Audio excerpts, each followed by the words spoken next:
All right, everyone, let's get it here at the Voice of College Football. Appreciate everybody being here on a Tuesday night at 8:30 Eastern Time. We do this each and every Tuesday at 8:30 Eastern Time. And what we were going to do here very soon when the College Football Playoff Selection Committee gets cranked up with their selections is we're going to do a watch party with the selections each and every Tuesday, as we have for the past few seasons. And we get a nice little crowd in here when we check out the selection committee. All right. First order of business, of course, when you shop on Amazon, use the link in the description section of all the videos. It's right there for you. Put it somewhere where you will remember it and lock it away. And don't forget it. It's the Amazon link here at the Voice of College Football. Doesn't cost you a penny. Same shopping experience. Please use the Amazon link. Help us build the channel. Of course, we're going to preview week 9 of college football throughout the week here at the Voice of College Football. All sorts of previews and predictions and such headed your way. And we, of course, have our predictions, most of them on Patreon, although I'm releasing previews this week on the main channel. We'll have some predictions available, including, we'll work on this one first, Ohio State and Penn State. How about that? Release that most likely on Wednesday. And we've been tearing it up with all sorts of records the last 2 days with the likes of Clemson, Michigan State, and a whole bunch of other ones that don't come to mind right now. All right. Appreciate everybody being here. Let's get at it because we are here until 10:30 Eastern with all of you. So let's lock it in for the next hour 45. And let's get to it. First up tonight. What's good, bro? Hey, man. What's going on tonight? What's up? Not much. How about yourself? I'm doing just fine. Appreciate you being here. What's up?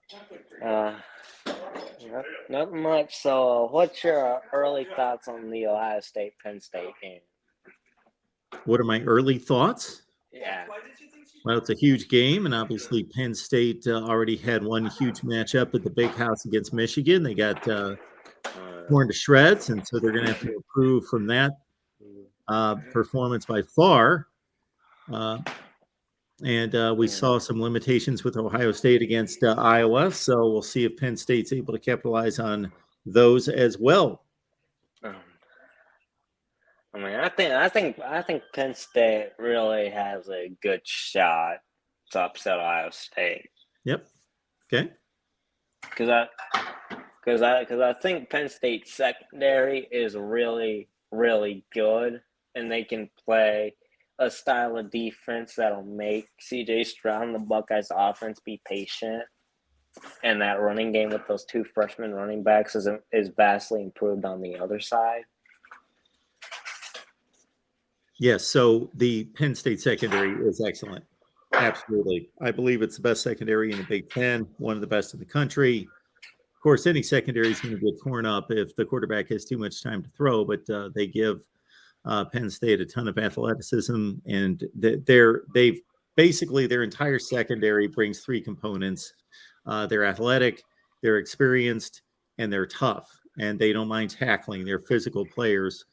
And, that's going to be the best secondary, I believe, that Ohio State's going to face this year. Yeah.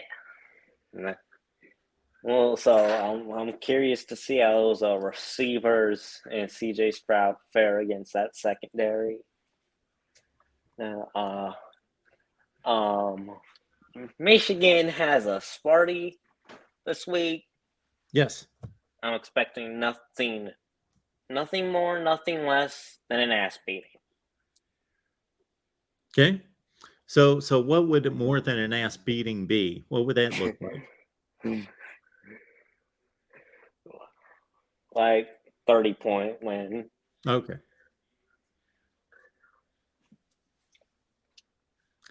All right, man. Anything else? And again, I still really wish those head critics would just call in once. I'm sorry, what's that? I still wish those those people in the comment section that hate your top 25 actually make sense, which is calling once. Absolutely. Thank you so much for that. I appreciate you saying that because that's why we intended this show. Of course, we start talking about all sorts of other things across college football, but the focus is going to be on the top 25 that actually makes sense to let everybody who has a shot wants to take a shot. And I'm talking about that in a good way. People have questions about it. People have concerns. People have legitimate arguments. I love to hear that. But yeah, everybody that takes a shot at it, I just would love for them to call. Just love for them to call. Just give me one. Absolutely. Anything else, man? Nah, that's all I got, brother. Thank All you right. so much. Appreciate you being here, man. No problem. Have a good night. Let's get to exactly what he's talking about because that's why we're here. And so before we take our next call, let's get to it here.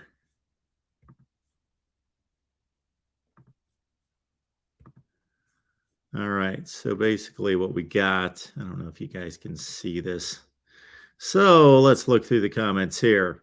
And this is exactly what our last caller was alluding to right here. I'm right at the top. Hey, contact me directly. I'm here. Call-in shows Tuesday, Thursday, Friday night, Saturday night as well. I'm here at least 4 nights a week. All right, Droop 75. Marcus, you're under consideration, basically ranked 26 through 35 in your order that you have them written down. No. That's not even all the teams under consideration. I'm just basically mentioning themes that just barely missed, just to give you an idea that I'm considering a lot of other teams. Lane, I agree with this one more than I thought. I have LSU at 14, not too far off, and I have Tennessee at 1 also. David, to be honest, Mark, not impressed. Okay, let's first and foremost understand, David and others, I'm not presenting a top 25 to impress anyone. It's not for you to be impressed by. Okay. Does Clemson technically have a better resume than Ohio State and Michigan? Yes. Oh, well, thank you. But they get 0 style points because they've won all close games against ranked opponents. Okay. I would not necessarily consider the NC State game to be close.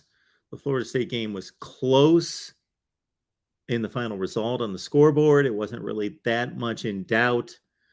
Clemson does not have a single facet of the game where they are dominant like Ohio State with its pass offense and Michigan with their rushing attack. Their defense has been subpar as well, but sure, it's your rankings. You. Yes. David, thank you for that allowance. Appreciate that. Mark, you need a short quiz that confirms the individual standards or the individual understands the basis of your ranking system before they are permitted to leave a comment. Yes. It's a great idea you've got there. Jake, Mark, I appreciate that the thumbnail of your top 25 features maize and blue. Absolutely. That was intended. Matt Drew, what I wonder is, does this ranking take into consideration teams that were previously ranked high but have dropped down like Notre Dame? Yes, it does. It gets adjusted constantly based on the current results and current status of all the teams. Absolutely. John says it's not so much a top 25 that actually makes sense as it is a flavor of the week list. I find that comment amusing because actually it's much less so. If anything, I get so many more comments with people suggesting teams are higher or lower that are obvious comments that point you to last week's results to say, wow, how can you rank them that high? They just lost to who? Or they just didn't look good last week. So it's actually just the exact opposite of that. It much better takes into consideration the entire resume than your flavor of the week that you see elsewhere.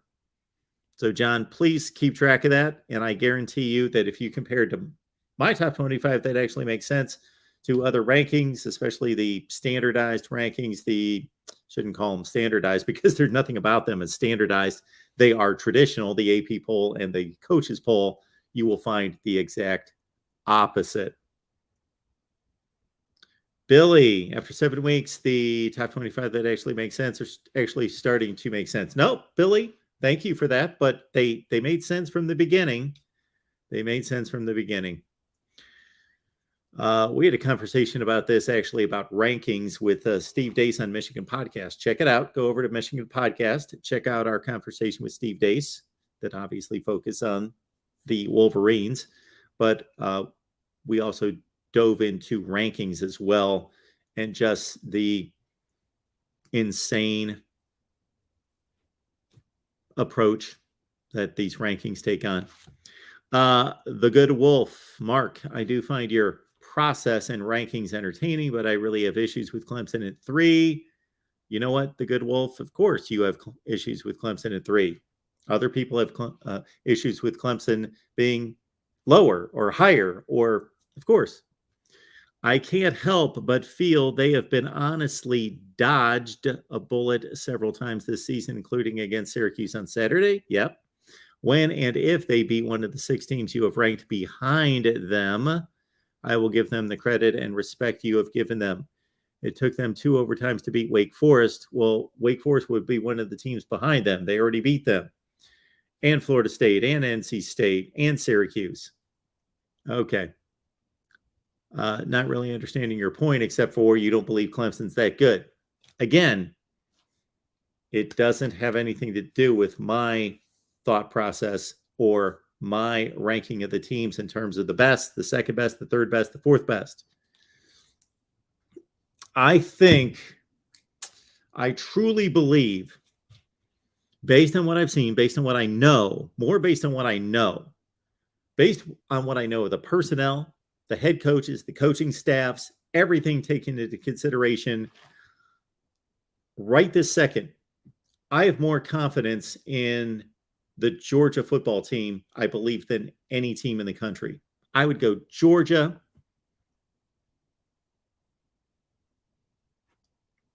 Alabama, Ohio State,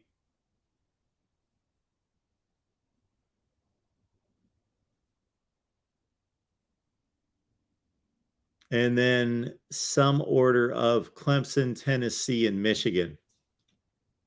If you're just talking about the best teams in the country. We're not talking about the resume. Everybody jumping on Clemson being too high.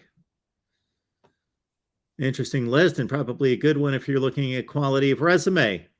You know what, Harold? That's quite ironic, because that's what we are looking at, the quality of resume. Interesting list. Probably a good one if you're looking at quality of resume. Okay, Harold, if you turn the sound up, then you would know that we are looking at the quality of resume. That's why it's a good list. Thank you. Bama fan, Clemson at 3, TCU at 2, with a big smile on his face. Oh, must be a Bama fan that can't stand that they lost a game, therefore they drop in the rankings. It's kind of the way it works. Unless, of course, you're a lower ranked team that performed well, and that actually enhances your ranking. So, for example, Syracuse plays extremely well in Death Valley, arguably is the better team. They led by they led for 3 quarters. They led by 2 scores. They lost the game, but they were 16th or whatever they were ranked by some of the other polls, and then they drop. That doesn't necessarily make sense. Mario, it is funny. I know this top 25 gets under people's skins.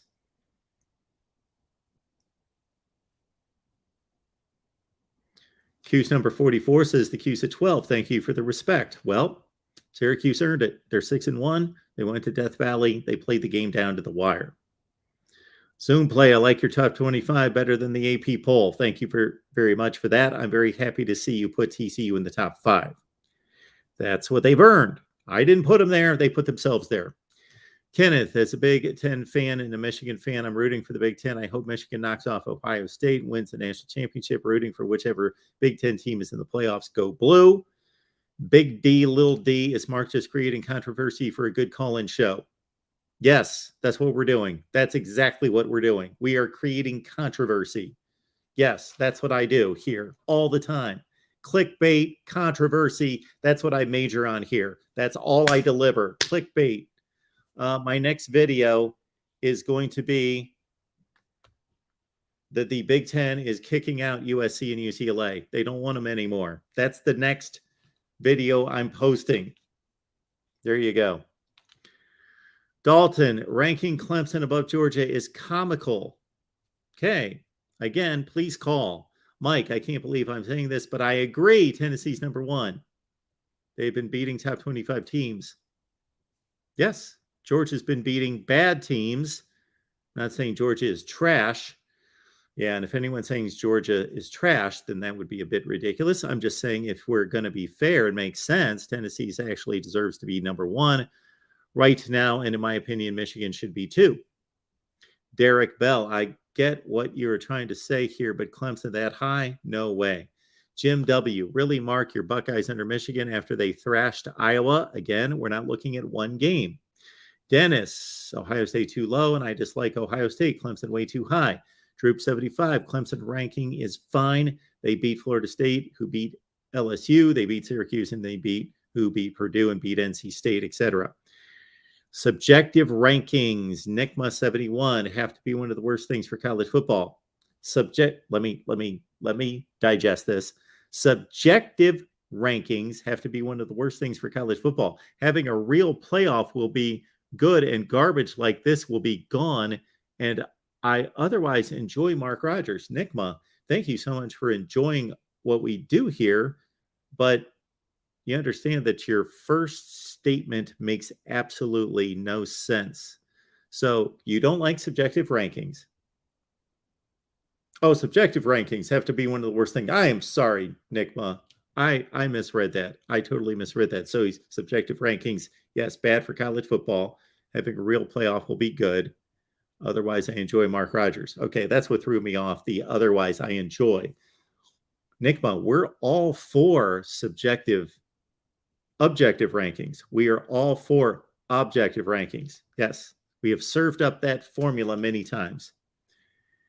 Keys Kennel in training. Georgia's number one. Not a Georgia fan. They have the best win with blowout of Oregon. Again, it's not a one-game resume.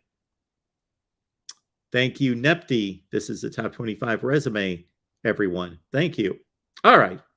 Let's see if we've got any calls on the line. No calls on the line. I have dropped the link there in the live chat. If you would like to call, we will do it again. Please join the show if you would like to talk top 25 or anything else concerning college football, but we would love to focus on the top 25 that actually makes sense first and foremost, because I am begging for, I've never begged for anything in my life. Thank you, God.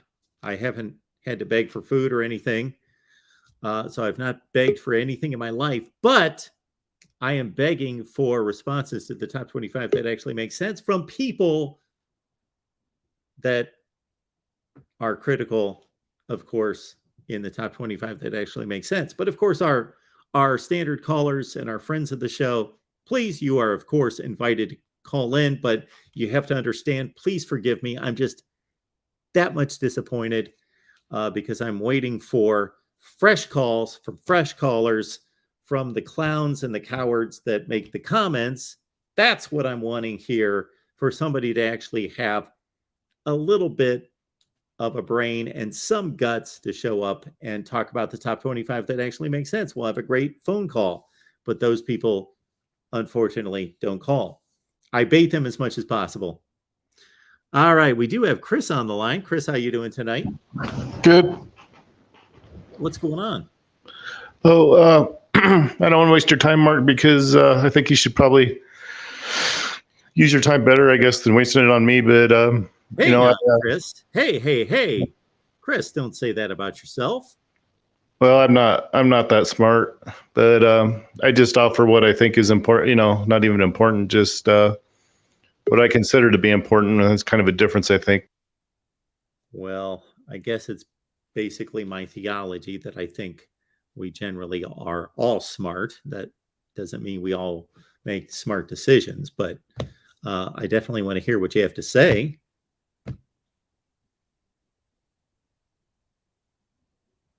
Hello, Chris. Uh-oh, Chris. no longer with us. Hopefully he's still on board. Chris, if you call back, we will get you right in. Chris, one more time. You still with us? Yes, not. All right. Let's move it on to Holden. Holden, how you doing tonight? Mark, how you doing? I'm good. What's the good word? Not too much. It was somewhat maybe boring weekend, you could say, compared to the weekend before, but Yeah. we still had some good games to watch, Sure. and my Demon Deacons won, so pretty good weekend overall still. I'm not here to yell at you, so I'm not the kind of call you're probably looking for, someone on a tirade about your horrible rankings.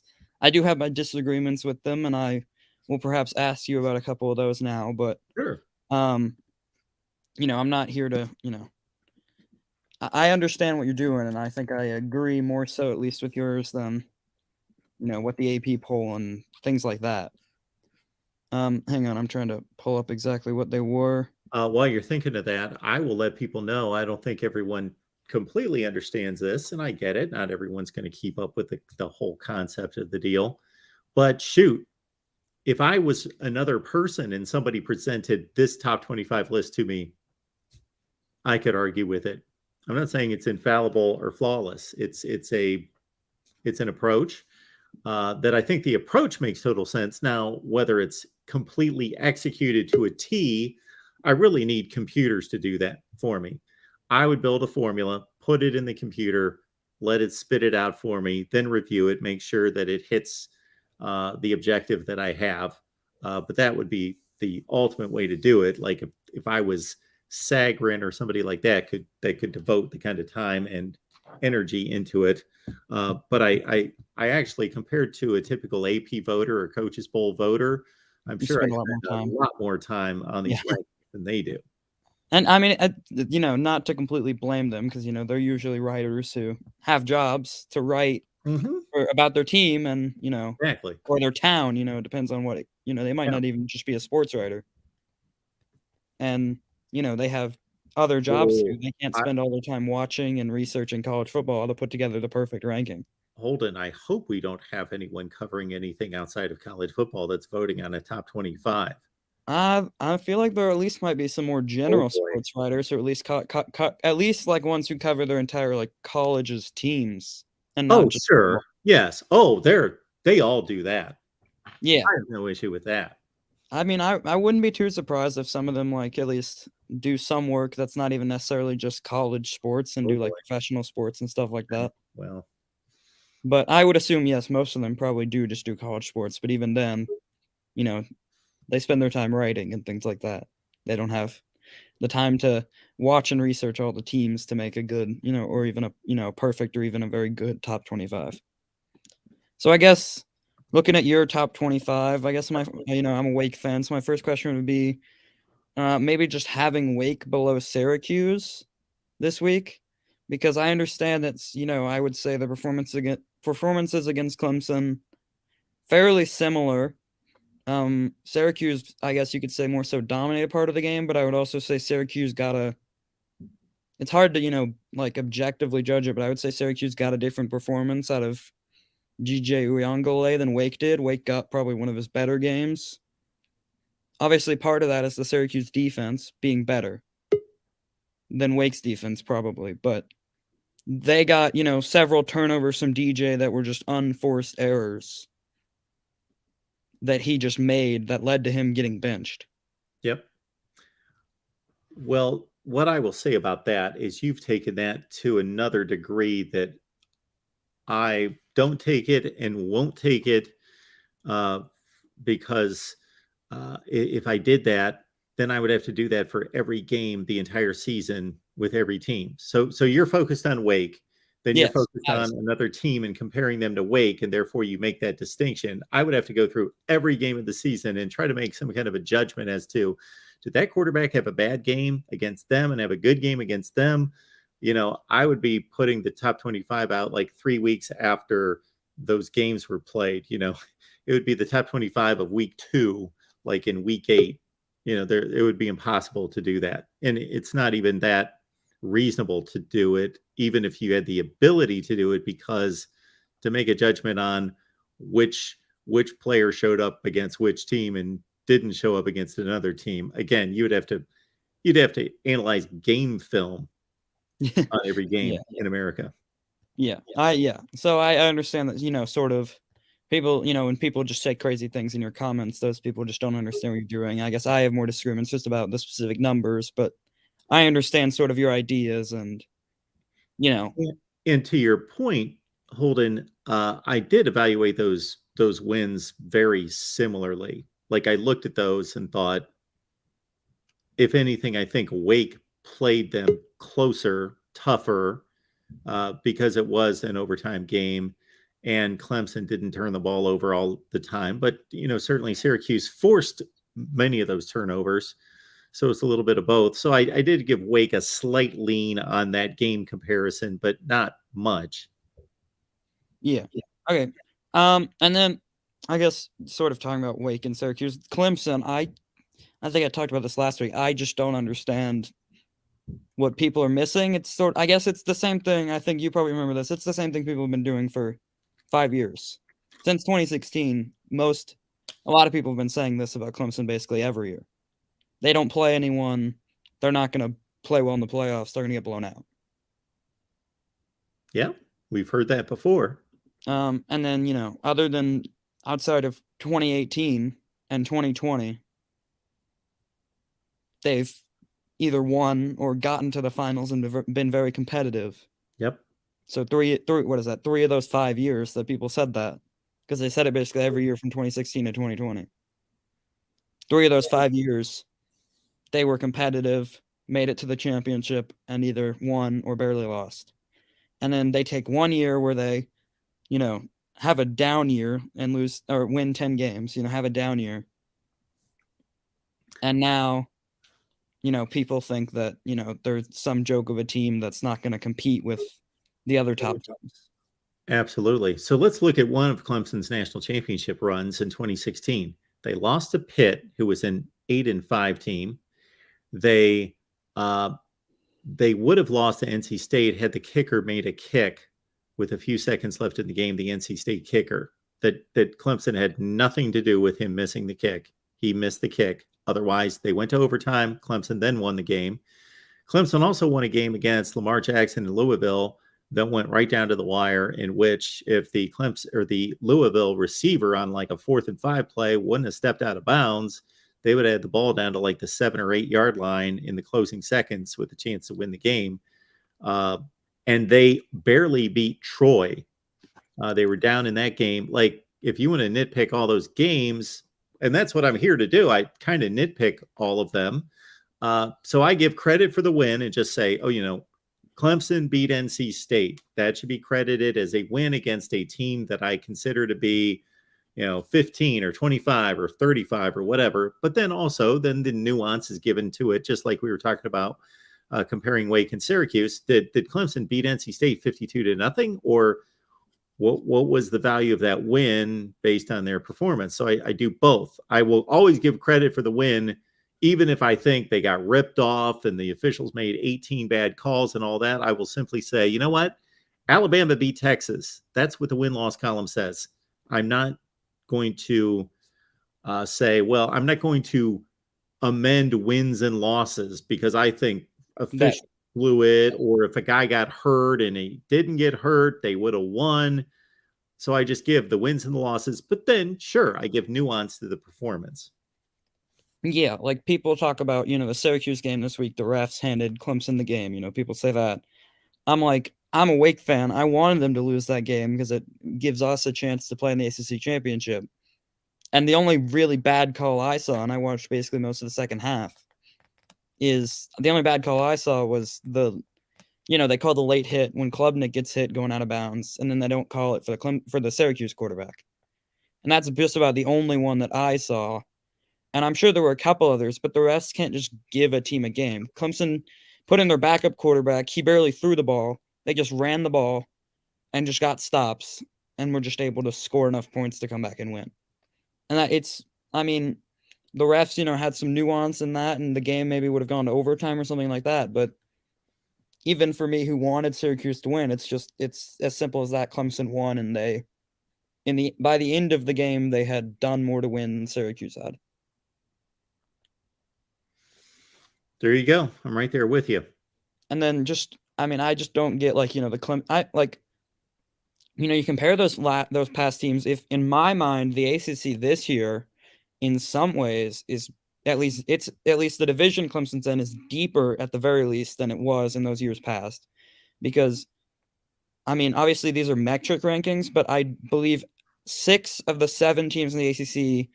I don't remember which metric this is. This might be FPI, or SP plus. I think it's FPI. 6 of those 7 teams are above 42nd in the FPI rankings.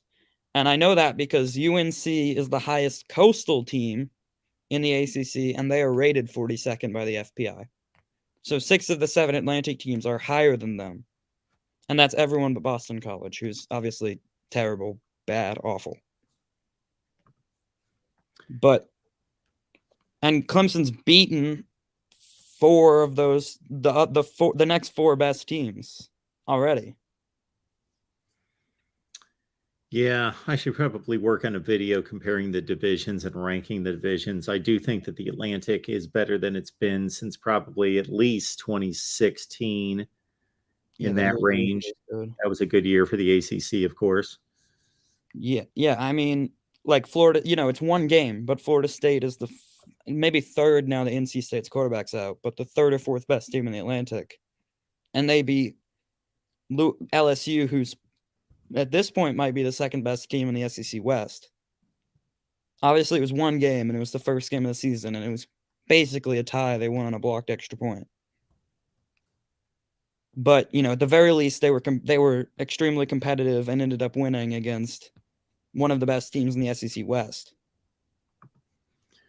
Yeah, and getting better. And that's another nuance to this that I don't know that I can't completely account for it. And that's how good was LSU 7 weeks ago versus how good they are now. Would they beat Florida State now? Well, I will never make that judgment. I will never say, well, LSU would beat Florida State right now, even if I believe that, because they're not playing and they won't play. Florida State has to be given credit for that win, but it was, a 1-point win down to the wire, missed PAT, blocked PAT. So give Florida State credit for blocking a PAT that saved the game. But again, it was a razor close. And if you want to talk about the block PAT, Florida State kind of blew the game, fumbling the ball at the goal line. Just don't fumble the ball at the goal line. Like, run with the ball more secure. I don't know. I don't care if they're trying to punch it out. Just don't fumble the ball. So at worst you can say that those teams were effectively tied at the time, and Florida State just happened to be the one that won. And the ACC Atlantic doesn't have many quality wins. That's their most quality win of against teams not in the division. They don't have many other ones, but they have a whole lot of wins. Very few losses in general to teams outside the division. And Clemson has played close games against 3. I wouldn't call the NC State game close. So probably 3 of those other 4 top teams, and they beat them all. And they went through the struggle and the difficulty it is to win a football game, and they managed to do it each time. And I think that's frankly more impressive than what a lot of other teams have done. Even the top teams on your rankings reflect that, having them over Georgia and Ohio State and Michigan. Yeah, the division as a whole has defeated Texas Tech, has defeated UCF, LSU, Purdue. LSU, of course. We could go through the better portion of the Coastal Division that they've beaten, which is not much, but the better teams in the Coastal, which, there's a couple wins against Georgia Tech, et cetera, but not much significant there. But outside the conference, Texas Tech, Florida State, or LSU, UCF, Purdue, Liberty, if you count them as anything. There you go. Liberty's a good team. And one loss. I guess there's really only one loss, and that's, again, the worst team in the division. It's just Boston College to Rutgers and Virginia Tech. Yeah. None of the other teams have lost to a team across in the Coastal or outside the conference. Okay, that's what I was looking for. Louisville just beat Pitt. Yep. Obviously, Pitt's not a great team anymore, but Still, I knew going into last week that they had only had the 2 losses outside the division, and those were both Boston College, and none of man, them I look at lost these outside. divisions. I would love to rank these divisions because I think it's going to be difficult to do, and that's what we want. I mean, in my head, it's like the Big Ten West is the worst. No, the ACC Coastal is the worst, then the Big Ten West. Yeah. And then it gets hard. I don't Yeah. know if the SEC East might be better than the SEC West at this point. Yeah, might be. I think they're pretty much splitting the games between the two. Yeah, because, Tennessee being up better than people thought, and Kentucky looked really good, and now they look so-so. Florida's okay. Vanderbilt, Missouri probably tanked the SEC East really bad. That's rough. But South Carolina looks decent. And when people criticize Clemson's schedule, first of all, of course, they have no control over the schedule. But Yeah. even if though we're going to, so I play both of those sides, and I fully admit that I will play both sides of that argument, because sometimes you'll say they've got a bad schedule, and I'll say, well, regardless of who made the schedule, they still play it, and they still have to be held accountable. I think those are two different arguments. If we're talking about comparing schedules and comparing results in a season, then I don't hold the particular programs accountable for that. But a team that plays in a lousy schedule has to be held accountable, even though they had nothing to do with it. Let's say in terms of a tough non-conference foe not turning out to be tough, and the division that they play in not being as good as it's been. But if you're talking about teams' approaches to scheduling, then I will hold them accountable for that. But to Clemson's defense, Notre Dame and South Carolina is a pretty decent twosome to play non-conference compared to what everybody else plays across the country. And it just happens that Notre Dame is a team that, they could, Clemson could get a really good version of Notre Dame, and that game could be a one-score game. Or they could get the horrible version of Notre Dame that lost to Marshall and Stanford, and that game could be over by the end of the first quarter. Yep. And then South Carolina, you'd think, will give them a close game-ish, at least. Relatively, they're not going to have the backups in the fourth quarter, probably. Okay, Holden. Anything else you got for me? Just a brain exercise, but I don't know if you want to move on. I can, call in another time and do it. Just a couple minutes. A brain exercise. Let's do it. All right. So this is, my bias and just me, trying to, sort of like almost a fantasy, like, can Wake Forest make the playoffs at 11-1? Is there even a chaos scenario where it's possible? We all kind of forget that, don't we? Wake Forest has only lost one game. Okay, let's hear it. Well, okay, so in my head, they've beaten Liberty, and their only loss is to, I think the only way it works is Clemson obviously has to win, because Clemson's not losing the division at this point. They play like the worst ACC teams left, basically. Sure. So Clemson has to go 13-0, win the ACC championship, and take the number 1 or 2 seed in the playoffs. Probably the 2 seed would actually probably be better for Wake, so Wake could be the 4 seed, because they're not going to have Wake play Clemson in the first round. So Wake has beaten Liberty, and then by the end of the season, they will have beaten Syracuse, who will be ranked at the time we play them, almost for sure. Well, not almost for sure, but probably. UNC will almost definitely be ranked at the time we play them. NC State, who will not be the same team, but is still a decent team that will be ranked at the time we play them. And then we have the win at Florida State. So in my head, it's 5 pretty good quality wins at the end of the season, and 1, quality losses if you think they exist. That would be 1 quality loss. And then you have to start knocking out other teams to give Wake that 4th spot. That's the biggest equation. Obviously, we guarantee Wake has to be 11-1, and you sized up the schedule. and we can guarantee, I can think of a couple of teams right off the top of my head in the past that have made the playoffs with worse schedules. So Wake will have played a decent schedule. So in my head, it's Clemson is one of them. And then I think the best way, do you think probably Wake has a better chance if Tennessee wins the SEC? And then Georgia's 11-1, and the only real thing Georgia's done is beat the SEC East teams and Oregon. But my thing is that Oregon win might put them in over Wake just alone. Well, yeah, you've got a complete issue there because Georgia's going to get in with the same number of losses as Wake. They will have beaten. Okay, so you got Georgia out of the conference championship game, having lost to Tennessee, right?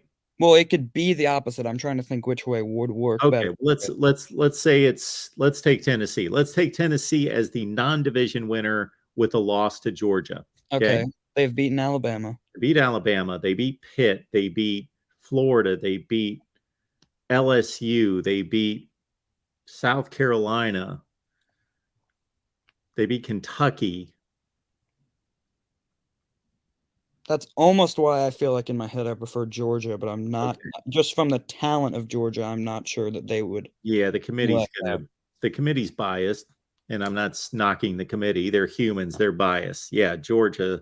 I mean, Georgia's schedule, frankly, is not impressive. If they lose to Tennessee, then their wins are Oregon, Florida, South Carolina, Kentucky, and Mississippi State. Yeah.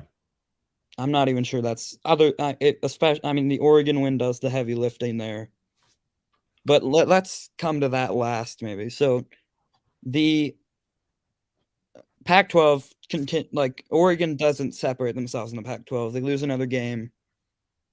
Do you think a 2-loss Pac-12 champion gets in over Wake?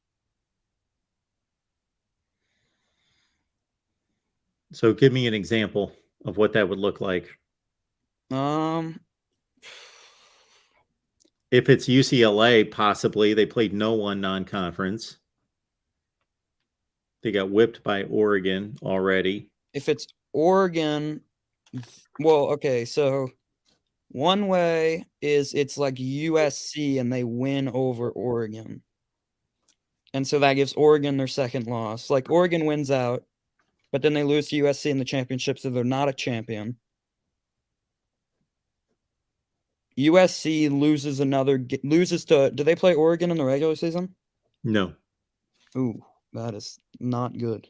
Which one of them has a more losable game left then? Let me look. Between USC and Oregon? Yeah, who has the more USC's got UCLA.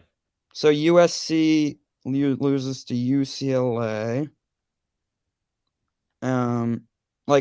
Oregon basically makes it to the championship but then loses. They can't be the winner because that wouldn't work.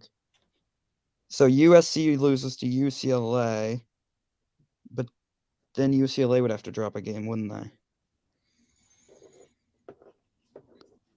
Yeah, that's the problem. They play Pac-12 teams. Hard to get a 2-loss Pac-12 champion at this point. Yeah, it is. I thought it would be. We kind of worked on that exercise on our US. Many of them have managed to make it through to 6-1.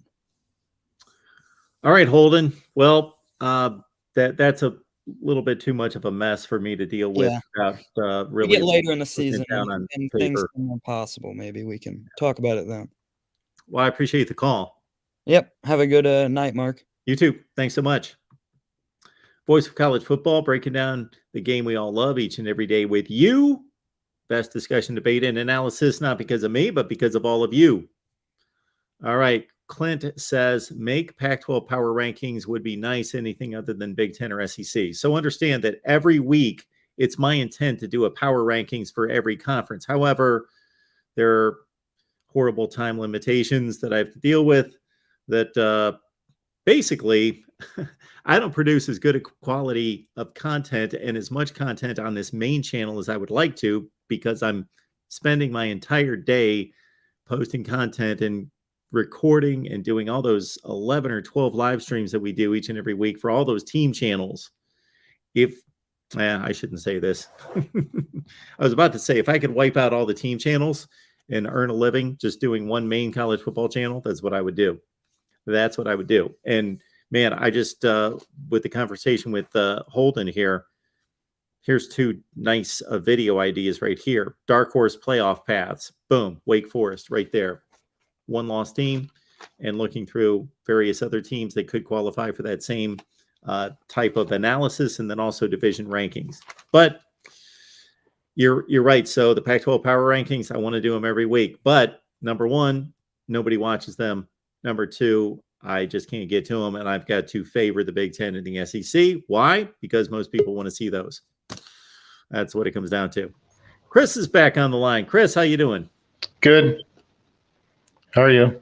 I am doing just fine. What's going on? Oh, well, I think we had I don't know if it was something I did or not, but we got disconnected, which Yes, we did. tends to happen with me, unfortunately. I was just gonna. I noticed you had, for example, and this isn't necessarily to critique you, Mark, because I think you have your own way of, I guess, putting together your list, which is cool.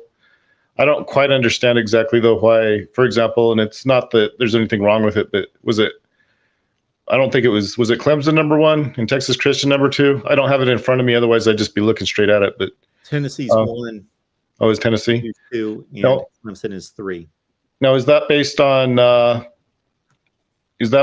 fact that Tennessee beating Alabama? Is that enough? That was maybe the reason to put them first? Well, that's the best win in college football. Yes, that's most of it right there. So is it kind of what do you call it, like a merit-based? Is your list, I mean, you maybe already explained this, and I apologize if I'm making you repeat yourself, but is it kind of a merit, like you're putting a merit on the ranking there somewhere? Yeah, so it's basically a 3-pronged system. Number 1, wins and losses.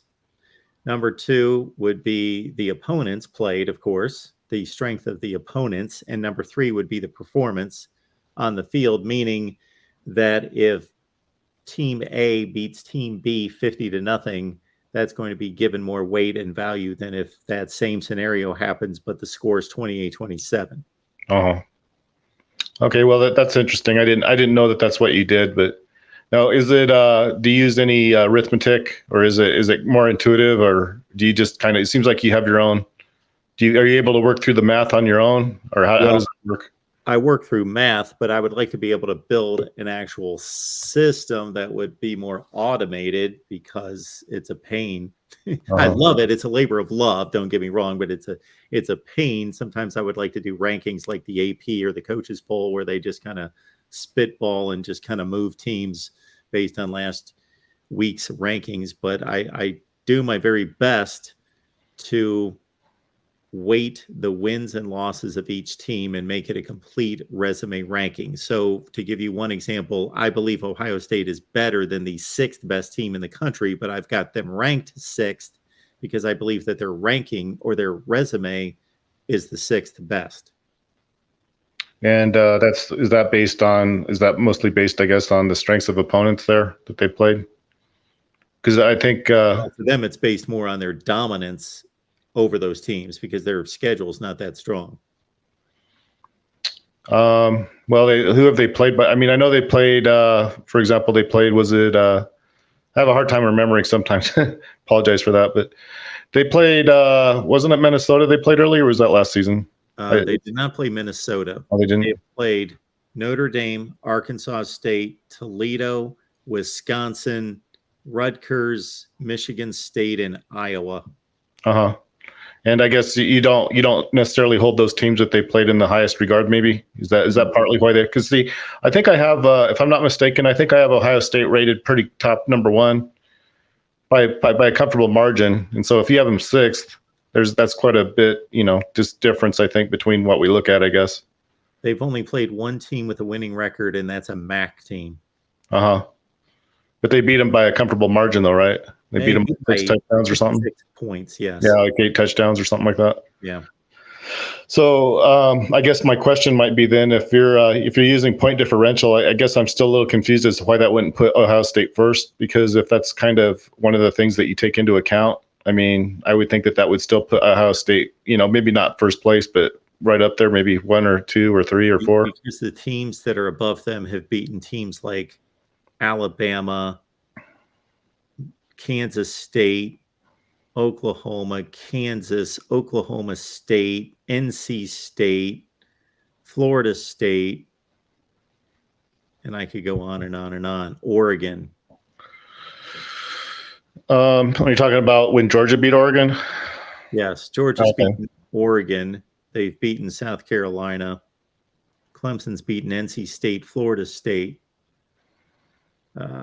Wake, Syracuse. But like I know this last person kind of brought it up already, but I think beating Wake Forest, that's actually, I would think that might actually count as a quality win, wouldn't it? For the Clemson Tigers? Absolutely. Because he was asking, I think he was asking you whether he thought that there might be a path. Was it like he wanted to know if there was a path for them to get back into it? Yes. I don't know. I don't know whether there is or not. I kind of suspect there might not be, only because not that there's any, I don't have anything against them being in there if they, especially if they finish strong, but, and, that losing in overtime, obviously that can't really work against them too much. But, I think we're at a point, I think though, with the 4-team is the limit for what you can enter. I think a team pretty much has to, there might be exceptions. Obviously, if we look at past seasons, we'll know, that there are, but I don't know if there is a path for them unless something really strange kind of happens, because we're talking about, at least 3 SEC teams that might still have a chance, maybe even 4. I don't know how many of those teams would have to lose before they could move ahead of them, I guess, is what I was thinking.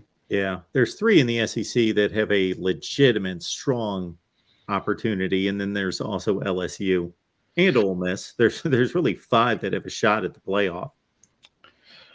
There was one other thing I was going to ask you, Mark, if you don't mind. Sure.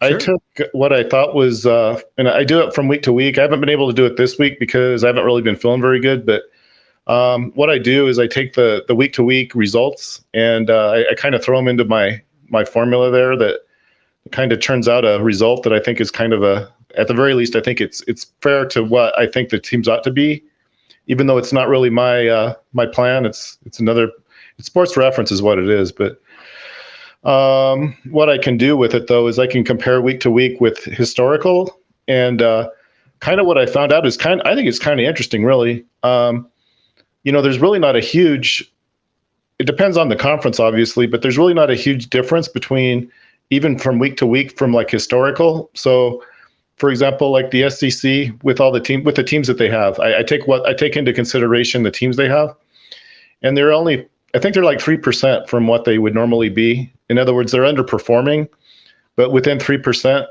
And then the only conference I think that did any worse, and I'm not saying that's bad, that's actually pretty good, but Pac-12 teams I think are about 5% from where they ought to be. So I guess there was conversation about them being a better conference, but relative to history, actually they're down the most of any other conference as far as where they finish. Yeah. Well, I don't know if you knew that, but and then the rest of them actually are pretty close to being where they usually are. Yeah. I think there was the most surprising one was Sunbelt. They're about 12% better, I think, than average. And then the second best one was the Conference USA is about 5%, I think, above from what they usually are. And I don't know if there's an explanation for that. And then the rest of them, I think, are about where they usuly are. I don't know if you had a chance to look at that. If you're comparing that to all of history, I get that. For the Pac-12 in particular, though, to rank them against their recent history, they're actually improved over, and I mean a very recent history of 4 or 5 years. But I could see where, the Pac-12 is still not up to its standard historically. Well, like I said, it was even within 5%. I don't know if that's a huge. I mean, maybe you would know. They're within 5% of what they would usually be as far as a conference. They're just not as good. And I can't remember on the rest of them. I think the rest of them were close enough that it was like within the 2%, I think, from what they would usually be. So, and that was at most. And I think anything within 2% is, that's pretty much saying that they're about as good as they usually are. I don't know if there's anything else you want to talk about, or if you just want to move on. No, it's all yours, Chris. Anything else? Well, no, except that do you get a chance to look? I didn't really do the best job this past week, like I said, but do you ever get a chance to kind of look at where the results that I put on your? I think I have Ohio State first by a comfortable margin, and I think it's like Georgia is the second best team right now, as far as what I use. I don't know if you have And then I think Tennessee's way up there, and I think the fourth best one is like Michigan. So my 4 isn't quite the same as yours. Not that they have to agree, but there was a little bit of difference there, I guess. Yeah, I've definitely seen your rankings, Chris, and yeah, I think you should stay at it. It's good stuff. I enjoy Okay. it. All right, sir. Have a good Anything night. else? No, Okay. Have a good Thank night, you. Chris. Thanks You for too. dropping by. I appreciate it. thank you too, Mark. Have a good night. And yes, I do appreciate everybody's calls. So I know that this takes time out of your day. Appreciate you being here, giving us value here at the Voice of College Football. And we got Nick up next. Nick, what's up? Hey, Mark, can you hear me? I can hear you. Okay, good. Just had a quick scenario that I wanted to lay out. I think is pretty realistic about 2 Big Ten teams making it to the college football playoff. All right. So the Pac-12, I'm assuming, is pretty much out because all the teams, right, have 1 loss that would be considered. Like there's no more undefeated, right, with UCLA going down. Sure. Okay. But I don't know that they're out, but No. I just mean in that contention. hurts them. Okay. Out for my scenario. Okay. Because we're going to assume that they're going to be compared to other 1-loss teams that are in a more challenging conference. And this actually would include Clemson going undefeated, which I don't think it's a guarantee that Clemson beats Notre Dame, but that's a conversation for another day. But basically, the premise is assuming that Ohio State and Michigan actually do not win the Big Ten championship. So you can take it, there's a little bit different paths both ways, and it's also assuming that Alabama loses a second time in the regular season and Tennessee loses to Georgia. So you'd have to have 1 undefeated SEC team, which would ideally be Georgia, 2 lost, or no, Tennessee is still. So yeah, 1 loss Tennessee. So I guess you would consider that, and then a 2-loss Alabama. But basically just 1 undefeated SEC team. So it's pretty difficult to beat a football team twice in 1 year, or you can make that argument. Mm-hmm. So we would assume that Michigan rolls Illinois. And let's say Michigan beats Ohio State, Sure. but it's a close game, like within 3 points or even a touchdown, let's say a touchdown late. So it's basically even. Like we come away from that thinking like, okay, these teams are legitimately top 4. Sure. Michigan goes in the Big Ten championship, and Illinois kind of mirrors Michigan a little bit as a team, just less talented by recruiting rankings, strong run game. I don't know what their defense is. You probably have more information on that. Well, can I stop you for just a second? Yeah. I think we'll make it through the scenario quicker, and everyone will be able to keep the scenario in their mind. If we don't need to analyze how the game's going to go, just if you just want to run down who's going to beat who and what's going to be our result here that we need to figure out. Okay. Either Michigan or Ohio State wins in a 1-possession game. Yep. And then whichever team moves on loses a close game, kind of a fluky, just weird scenario game to, let's say, Illinois. We'll assume Illinois is going to be a ranked team at the end of the year. Okay. And then you have an undefeated Georgia. You have an undefeated Clemson. You're going to have at least one loss Pac-12 or Pac-12, whatever team. Mm-hmm. And then you would have a 1-loss Tennessee. We'll just assume Tennessee isn't going to lose to anybody else except Georgia. I think you could make a case, especially if Ohio State is still ranked 1 and Michigan is ranked within the top 4. If that's a close game, but that other undefeated Big Ten team loses in the Big Ten championship, I think you could make a strong case that both teams get in. Okay. So the result of all this is Clemson's undefeated, Georgia's undefeated, Tennessee has 1 loss. 3 teams in the Big Ten have 1 loss. because you also have Illinois going to be the Big Ten champion at 12-1. That's true. I guess, yeah. I guess I didn't even quite think about that. I wasn't thinking more about it from Illinois' perspective. Yeah, that's true. There you go. Well, Illinois runs the the only table. thing that would throw a wrench in it, though, is if Michigan lost to Ohio State, but they beat Illinois.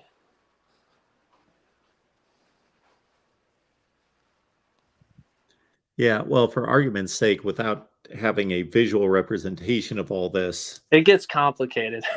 sure. I was just thinking about like It all and comes even it you all could comes include down Illinois. to Include head-to-head Illinois. matchups, and it comes down to resume. It comes down to resume comparisons. Yeah.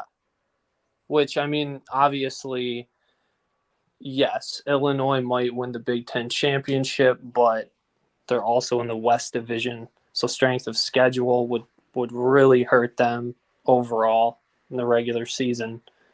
But like, I guess my as ridiculous as it sounds, and I don't think well, maybe the West, but like it would actually kind of create a cluster, you know what, if the East loses in the Big Ten championship. And I guess I'm just saying if that Michigan and Ohio State game is close, like within one possession, and the East loses in the Big Ten championship game, I think there is a strong, strong case for two Big Ten teams to actually make the playoff if Alabama loses another game. Yeah, if Alabama loses another game, there's also a strong possibility that the Big Ten just gets shut out because if Illinois is 9-3 and they win the Big Ten championship game and they beat an Ohio State team that beat Michigan, then wait. Why would Illinois be 9-3? If they just go 9-3 and then win the Big Ten championship game to be 10-3, like if they lose two more games, the Big Ten Western Division champion could be 6-3 in the conference. Yeah, but Illinois only has one loss, right? They got one loss right now. Yes. Okay. Yeah, that's true. So you're assuming that Illinois loses more games. I'm not assuming that. Well, at first I was assuming that they run the table, and I threw another team in there. Yeah. So you would essentially have 3 one-loss Big Ten teams, is what I'm saying. Yeah, that's what I'm proposing. Illinois 12-1, Michigan and Ohio State 11-1. Mm-hmm. And Alabama. The key is Alabama losing that second game. That's the key. Yeah, I would think that the committee would select Illinois out of the Big Ten and leave the other two out. Wow, you think so? Even if that they just won the Big Ten matchup? championship and they beat, let's say, whoever you want to size it up against. Of course, in your scenario, I'm looking at it this way. Illinois loses to Michigan in the regular season. Michigan beats Ohio State. Illinois beats Michigan in the rematch. Illinois is the Big Ten champion. They beat Michigan in a rematch. That's fair, but I guess I was just kind of pointing out like a case.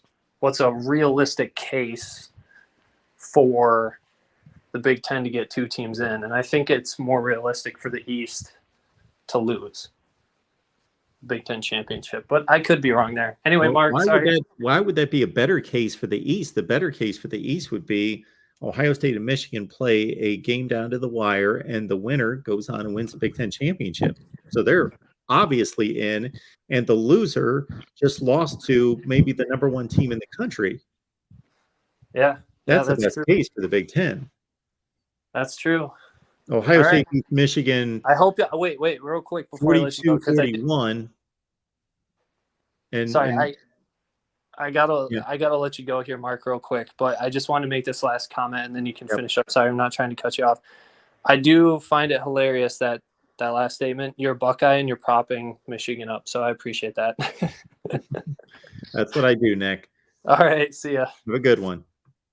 Yeah, if you want to get two teams into the Big Ten into the playoff, the easiest way to do it is not for them to lose a Big Ten championship game, but for Ohio State and Michigan to play a great game, and then for the winner to win the Big Ten championship, and then the loser is only lost to maybe the number one team in the country. All right, DeAndre, what's going on tonight? What's going on, Mark? How you doing? I'm good. How are you? Good. I had a flashback. Okay. 1995 Big Ten Championship, Northwestern. Sure. How in the world did that happen? Well, you know what? I got to talk to one of Northwestern's best players when I worked in TV. I interviewed him because he was the son of an Alabama great, Brian Musso. And you know what he told me? He was very honest with me, because his team, they went to the Rose Bowl. They played USC. They lost that game, but they won the Big Ten championship. And he said, we're glad we didn't play Ohio State that year. I believe it. Eddie George, and then they went down to the Citrus Bowl and beat Georgia. They lost to Tennessee. Oh, okay. I couldn't remember. Yeah, but I had a flashback. They shut out Wisconsin 35-0 at Camp Randall. I said Northwestern. I remember it happening, but I thought Northwestern was more of a joke in the 90s. That's why it was so shocking. Yeah, they ran through there. But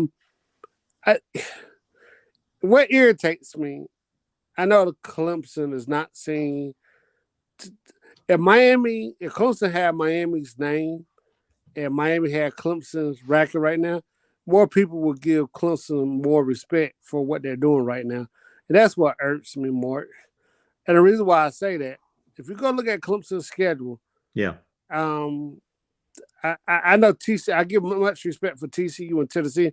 I think they're the only schools to beat 4 ranked teams, right? But Clemson beat Syracuse, who was number 14. They beat Wake Forest. They beat NC State, who was number 10 at the time. We all know NC State because Leary's going to take a downturn because they can't move the ball right now. I just don't understand why people don't see Clemson's played a harder schedule than anybody else outside of TCU and Tennessee. And when I say that, I respect what you have in your rankings because of that. But I'll say this. Georgia struggled with a Missouri team that barely beat Vanderbilt this weekend. And they struggled with Kent State. No disrespect. I know that's the school you went to.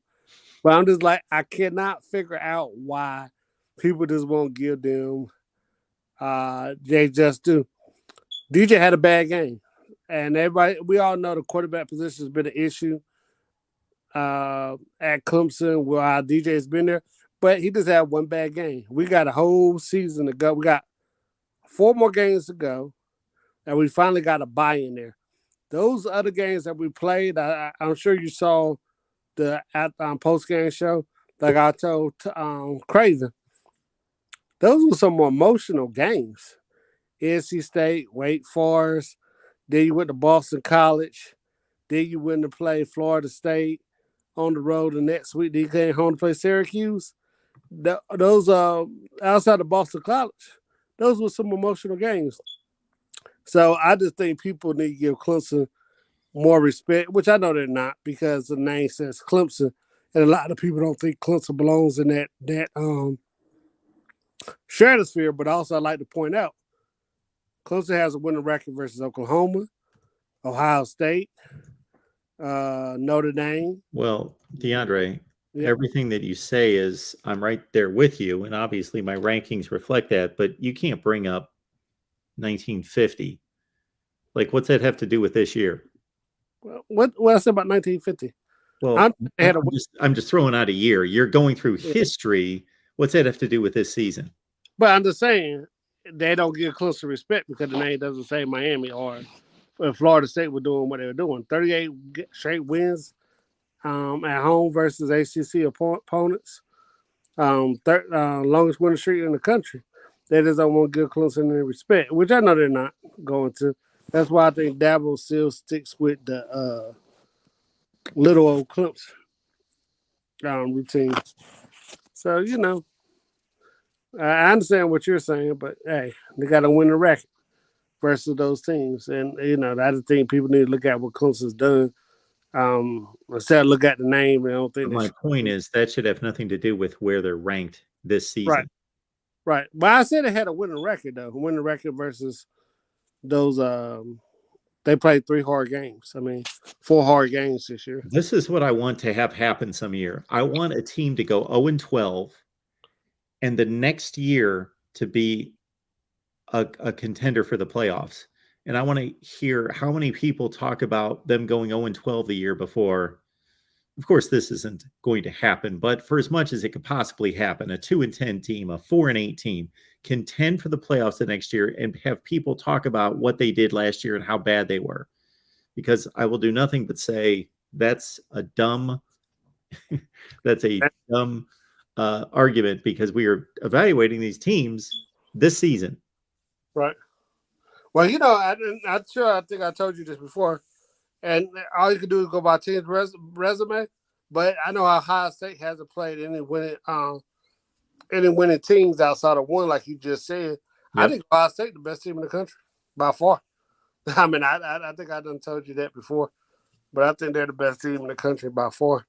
I hope so. There was something else I'm about to ask you about, Mark. Oh, who do you think is the most disappointing, Texas A&M or Miami? Texas A&M. Okay. They're both train wrecks at this point to equal degrees. Although Texas A&M has been more competitive. Obviously, they played and Texas A&M won the game. Not that it was impressive, but they won the game. And Texas A&M has been far, based on expectations, based on the way it's been built to this point, meaning Jimbo's been there for 5 years. Mario Cristobal, this is just his first year. So there should be a lot more expectations on Texas A&M because of everything that they have been building as a coaching staff to this point. But they are better. They are significantly, for as bad as they are, 3-4, and as disappointing, they beat Arkansas. They took Alabama to the wire. Can you imagine Miami playing Alabama? They beat Miami head to head. They've been a better team. Even their loss on Saturday night to South Carolina by 3 points. That's a lot better than what Miami's doing right now.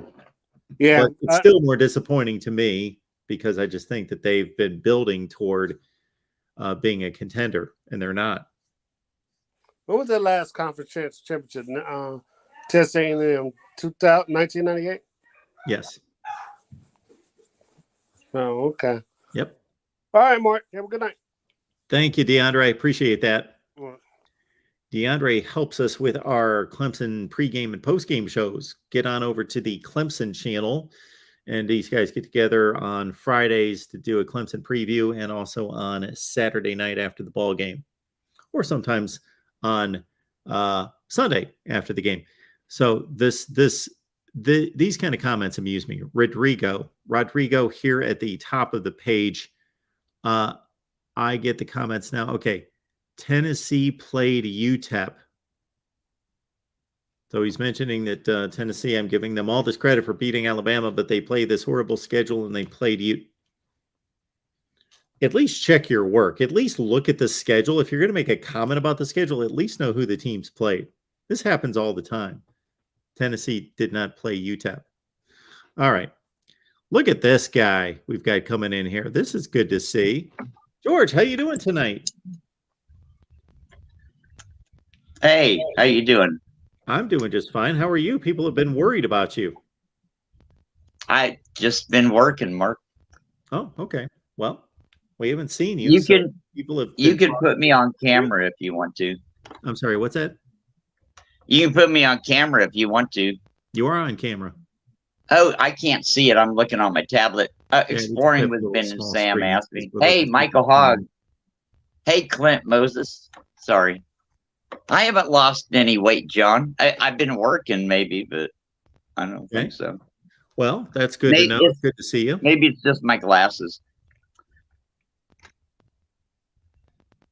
Hey, Joey. Hey, Z Thice.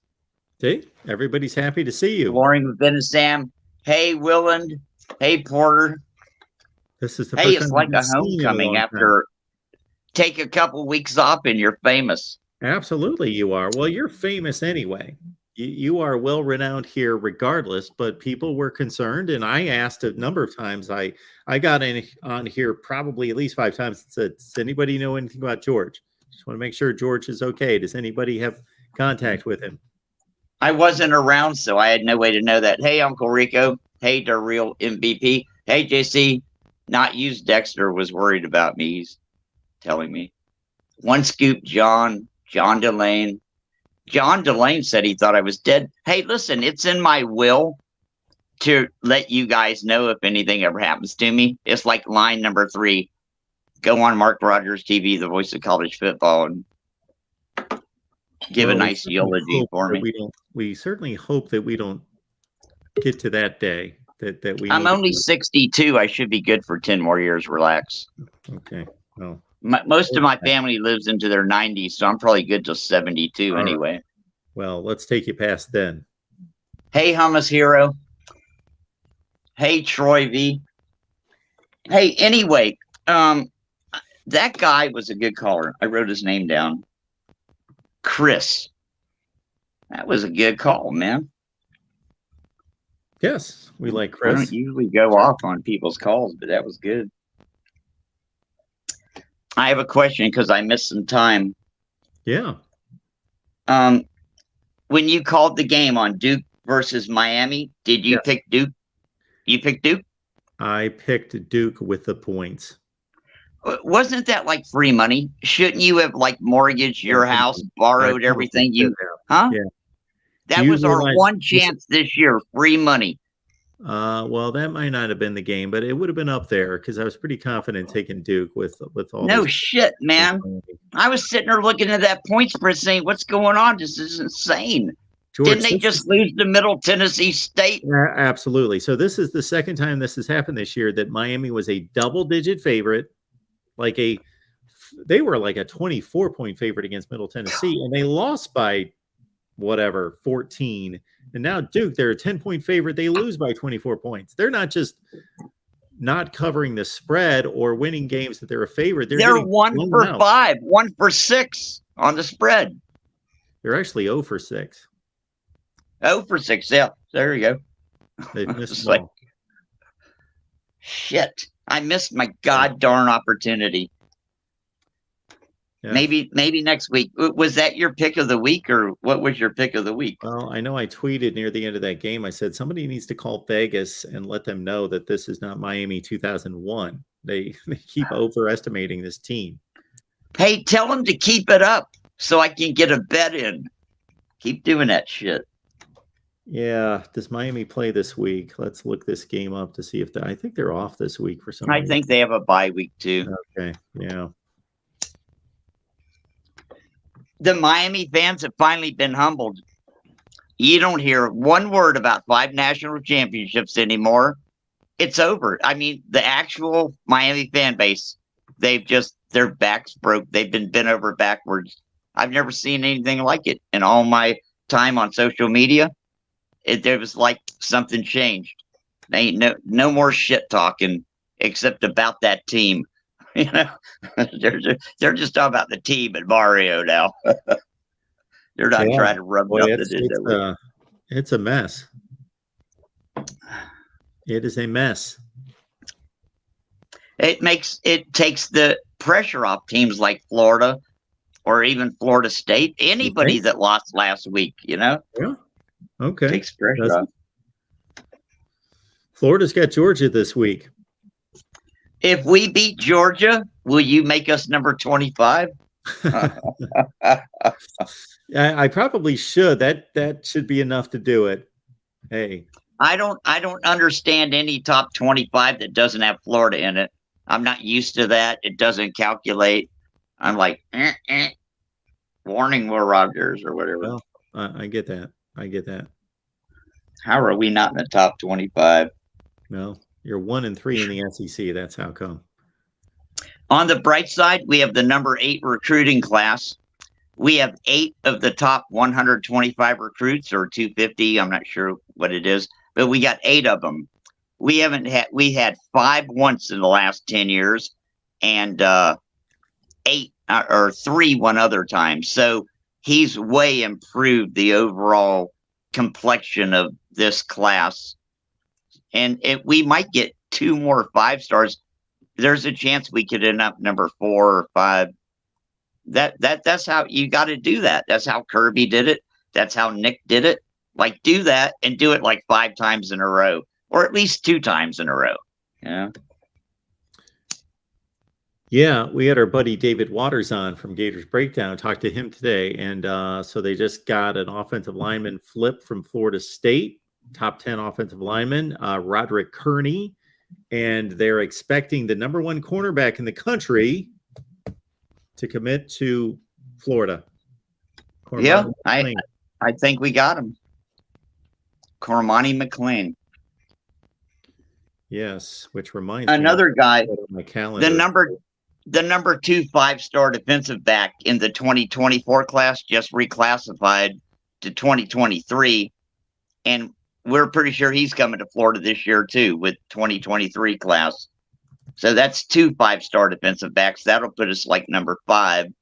And then I think we have another 5-star after that. So, hey, I was mad at Billy Napier for a couple weeks. I was having second, thoughts. But what can you say? We get a top 5 class. I'll shut up for a minute. I have to just file away this season as growing pains, first year. Try to get as many wins as possible, but not hold it against him if they go 6-6. I don't care if we beat Georgia. I don't care what happens for the rest of the year. Well, I don't think they're going to beat Georgia and go 6-6. I don't see both. I know, but think about this. Everybody said Anthony Richardson is Superman, and his first start was against Georgia last year. And he cost us 21 points in the last 2 minutes of the first half, I think. And he's a year older. And what if he gets it together and we get 1 turnover? And who knows? I don't know. Anything's possible. I'm not sure I'd bet on it, though. I'm just hoping for that scenario, I mean, is he really going to lose to Stetson Bennett? Everybody loses to Stetson Bennett. Yeah, therein lies the problem. That bothers me. Stetson Bennett. I need my yard gnome back. The fact that Stetson Bennett's good. Ever since Stetson Bennett walked out of my yard and quit being my yard gnome, I've had nothing but problems with raccoons and stray cats. I need him back where he belongs. Standing guard in my backyard. That's my joke. I made that up. If everybody would have went with me on the Stetson Bennett yard gnomes years ago, we'd be rich right now. You know that. You've got some great ideas. I got to tell you that, George. I come up with some ideas, man. You come up with some ideas. You just need some backing. You got to rally the troops around you. I'm an ideas man. I told you about badvote.com and a $5 party where we all vote with our fucking phone, and there's no way to rig it. Each number gets 1 vote. But no, I told you. I woke up one morning and my website was owned by some guy in Rome, Italy. Who lives in Rome? Let me think. Isn't that scary? But they didn't threaten to chop my fingers off or nothing. So I'm like, okay, I can go with that. I can live with that. Voting by phone. Yeah. It was called Bad Vote and a $5 party. I said, let we the people vote. We're going to vote every fucking week. Don't pass no more laws without asking us. We'll vote. We can vote every day.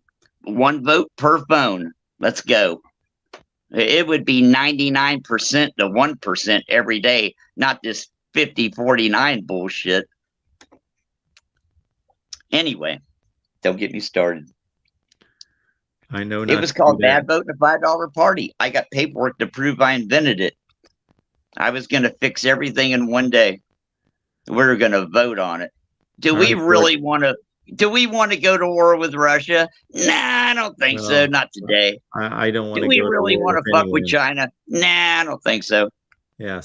We just like want to go to war on college football discussion. So exactly.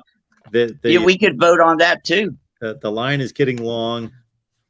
So Hey, George, listen, we on appreciate my you being phone here. voting, George, we could do have not- voted for the uh, top 25 that actually makes sense. Well, please, George, promise us that when you go away and you got too much work to do, that you will open up YouTube just long enough to say hi to everyone, so we know you're okay. Today, I worked on a 17th floor in $1 million condo. Guess what my job was? I took off all the light switch covers and the little outlet covers. These rich people, we couldn't even figure out how to get this shit off. It's some shit we never seen before from Europe, but we finally figured it out. And then they walked out the door one day, these millionaires, and told us to come paint their apartment, their condo on the 17th floor. Yeah. Everything's exactly where they left it the second they walked out.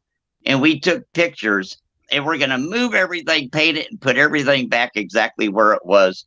That's funny shit, ain't it? That's what I've been doing. All right, George. Appreciate All you right. being here, man. Go Gators. You Beat stay in- somebody. You stay in God touch, all darn right? it. I will. I Okay, promise. George. Thanks, man. Later. All right, let's keep it moving here at the Voice of College Football. So everybody who is currently in line, we're going to take your calls. And Tony and Tim, please let me know if you're on here to promote your rankings, and we will get you on here immediately. So please let me know that. So Tony and Tim, if you're listening, please drop me a line either in the private chat or in the live chat. Sorry. We're waiting for Rick. Okay, so we'll keep it going. We got David on the line. David, how's it going? Wow. I don't know how I followed George and talked to Mark Rogers. I have a lucky life, I guess. Well, You know? do you have any work stories for us? Any voting approaches that you would like to see implemented or anything like that? Or any tirades against society? I'm a simple man. When I call Mark Rogers, I call to talk college football. There we go. That's why I'm here. I hear that's what you do around here, Mark. It's just, We tend to do that. I do from time to time make my voice and my opinion heard on social media regarding such more important matters, but nobody wants to know that. So I hear you. Hear that. By the way, how'd you do this week, Mark? That is a great question. I believe I only went 7-5 against the spread, and I believe, let's see, that's 12. I only picked 12 games. I don't know why I only picked 12 games this week. 7-5 against the spread. I will double check that during the conversation, but 7-5 against the spread. I think like a 10-2 straight up. Yeah, I was 2-0. I just took the Buckeyes, and by the way, I'm loving Pac-12 overs. I'm riding these Pac-12 overs until okay. they're going out of style. Mark, love that Oregon, UCLA Pac-12 over, which just came in. What was the final score of that game? Oh, 45-30. Yeah, 75. Yeah. Yep. So, and obviously I got the Buckeyes in at 29, so that was really, really helpful. Want to get to a question. I want to ask this question because, I've heard some people talk about it. I know that you at least a couple of weeks ago were of the belief that, and maybe you're still of this belief, but let me ask you, that Ohio State, Georgia, and Alabama are clearly the three best teams in the country? Yes. Okay. How? Michigan. Okay. Let me ask you this question. And I can't believe I'm saying this because I don't want to talk about one of the 5 teams that I've got included into this. Am I crazy to say that you could see 5 teams legitimately winning the national title this year? Just going to put it out there. Championship, Georgia, Tennessee, Alabama, those 4. For some reason, Tennessee's starting to move the needle for me. Mm-hmm. As being a possibility of a national championship team. Right now, I would rank them in order: Georgia 1, Ohio State 2, Alabama 3, Tennessee 4. Michigan looks better than Clemson. I agree. I hate to admit it, but I agree with that. I got no love for Clemson either, but yeah, I would agree with that. That's 6, correct? 3, well, yes. I think there's 5, but you think that there's possibly 6. You're discarding Clemson, correct?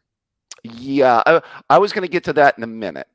Bottom line, what I'm thinking is I don't think that the gap between the top 3 teams and let's say 4 and 5, definitely 4 and 5. I was going to say 6, but definitely 4 and 5 is as great as it's been in years past. That's what I'm saying. Bottom line. I agree. Is that a fair statement? Yes, Okay. absolutely. Okay. To my point about Clemson right now, on a neutral field, who would you favor, Clemson or TCU?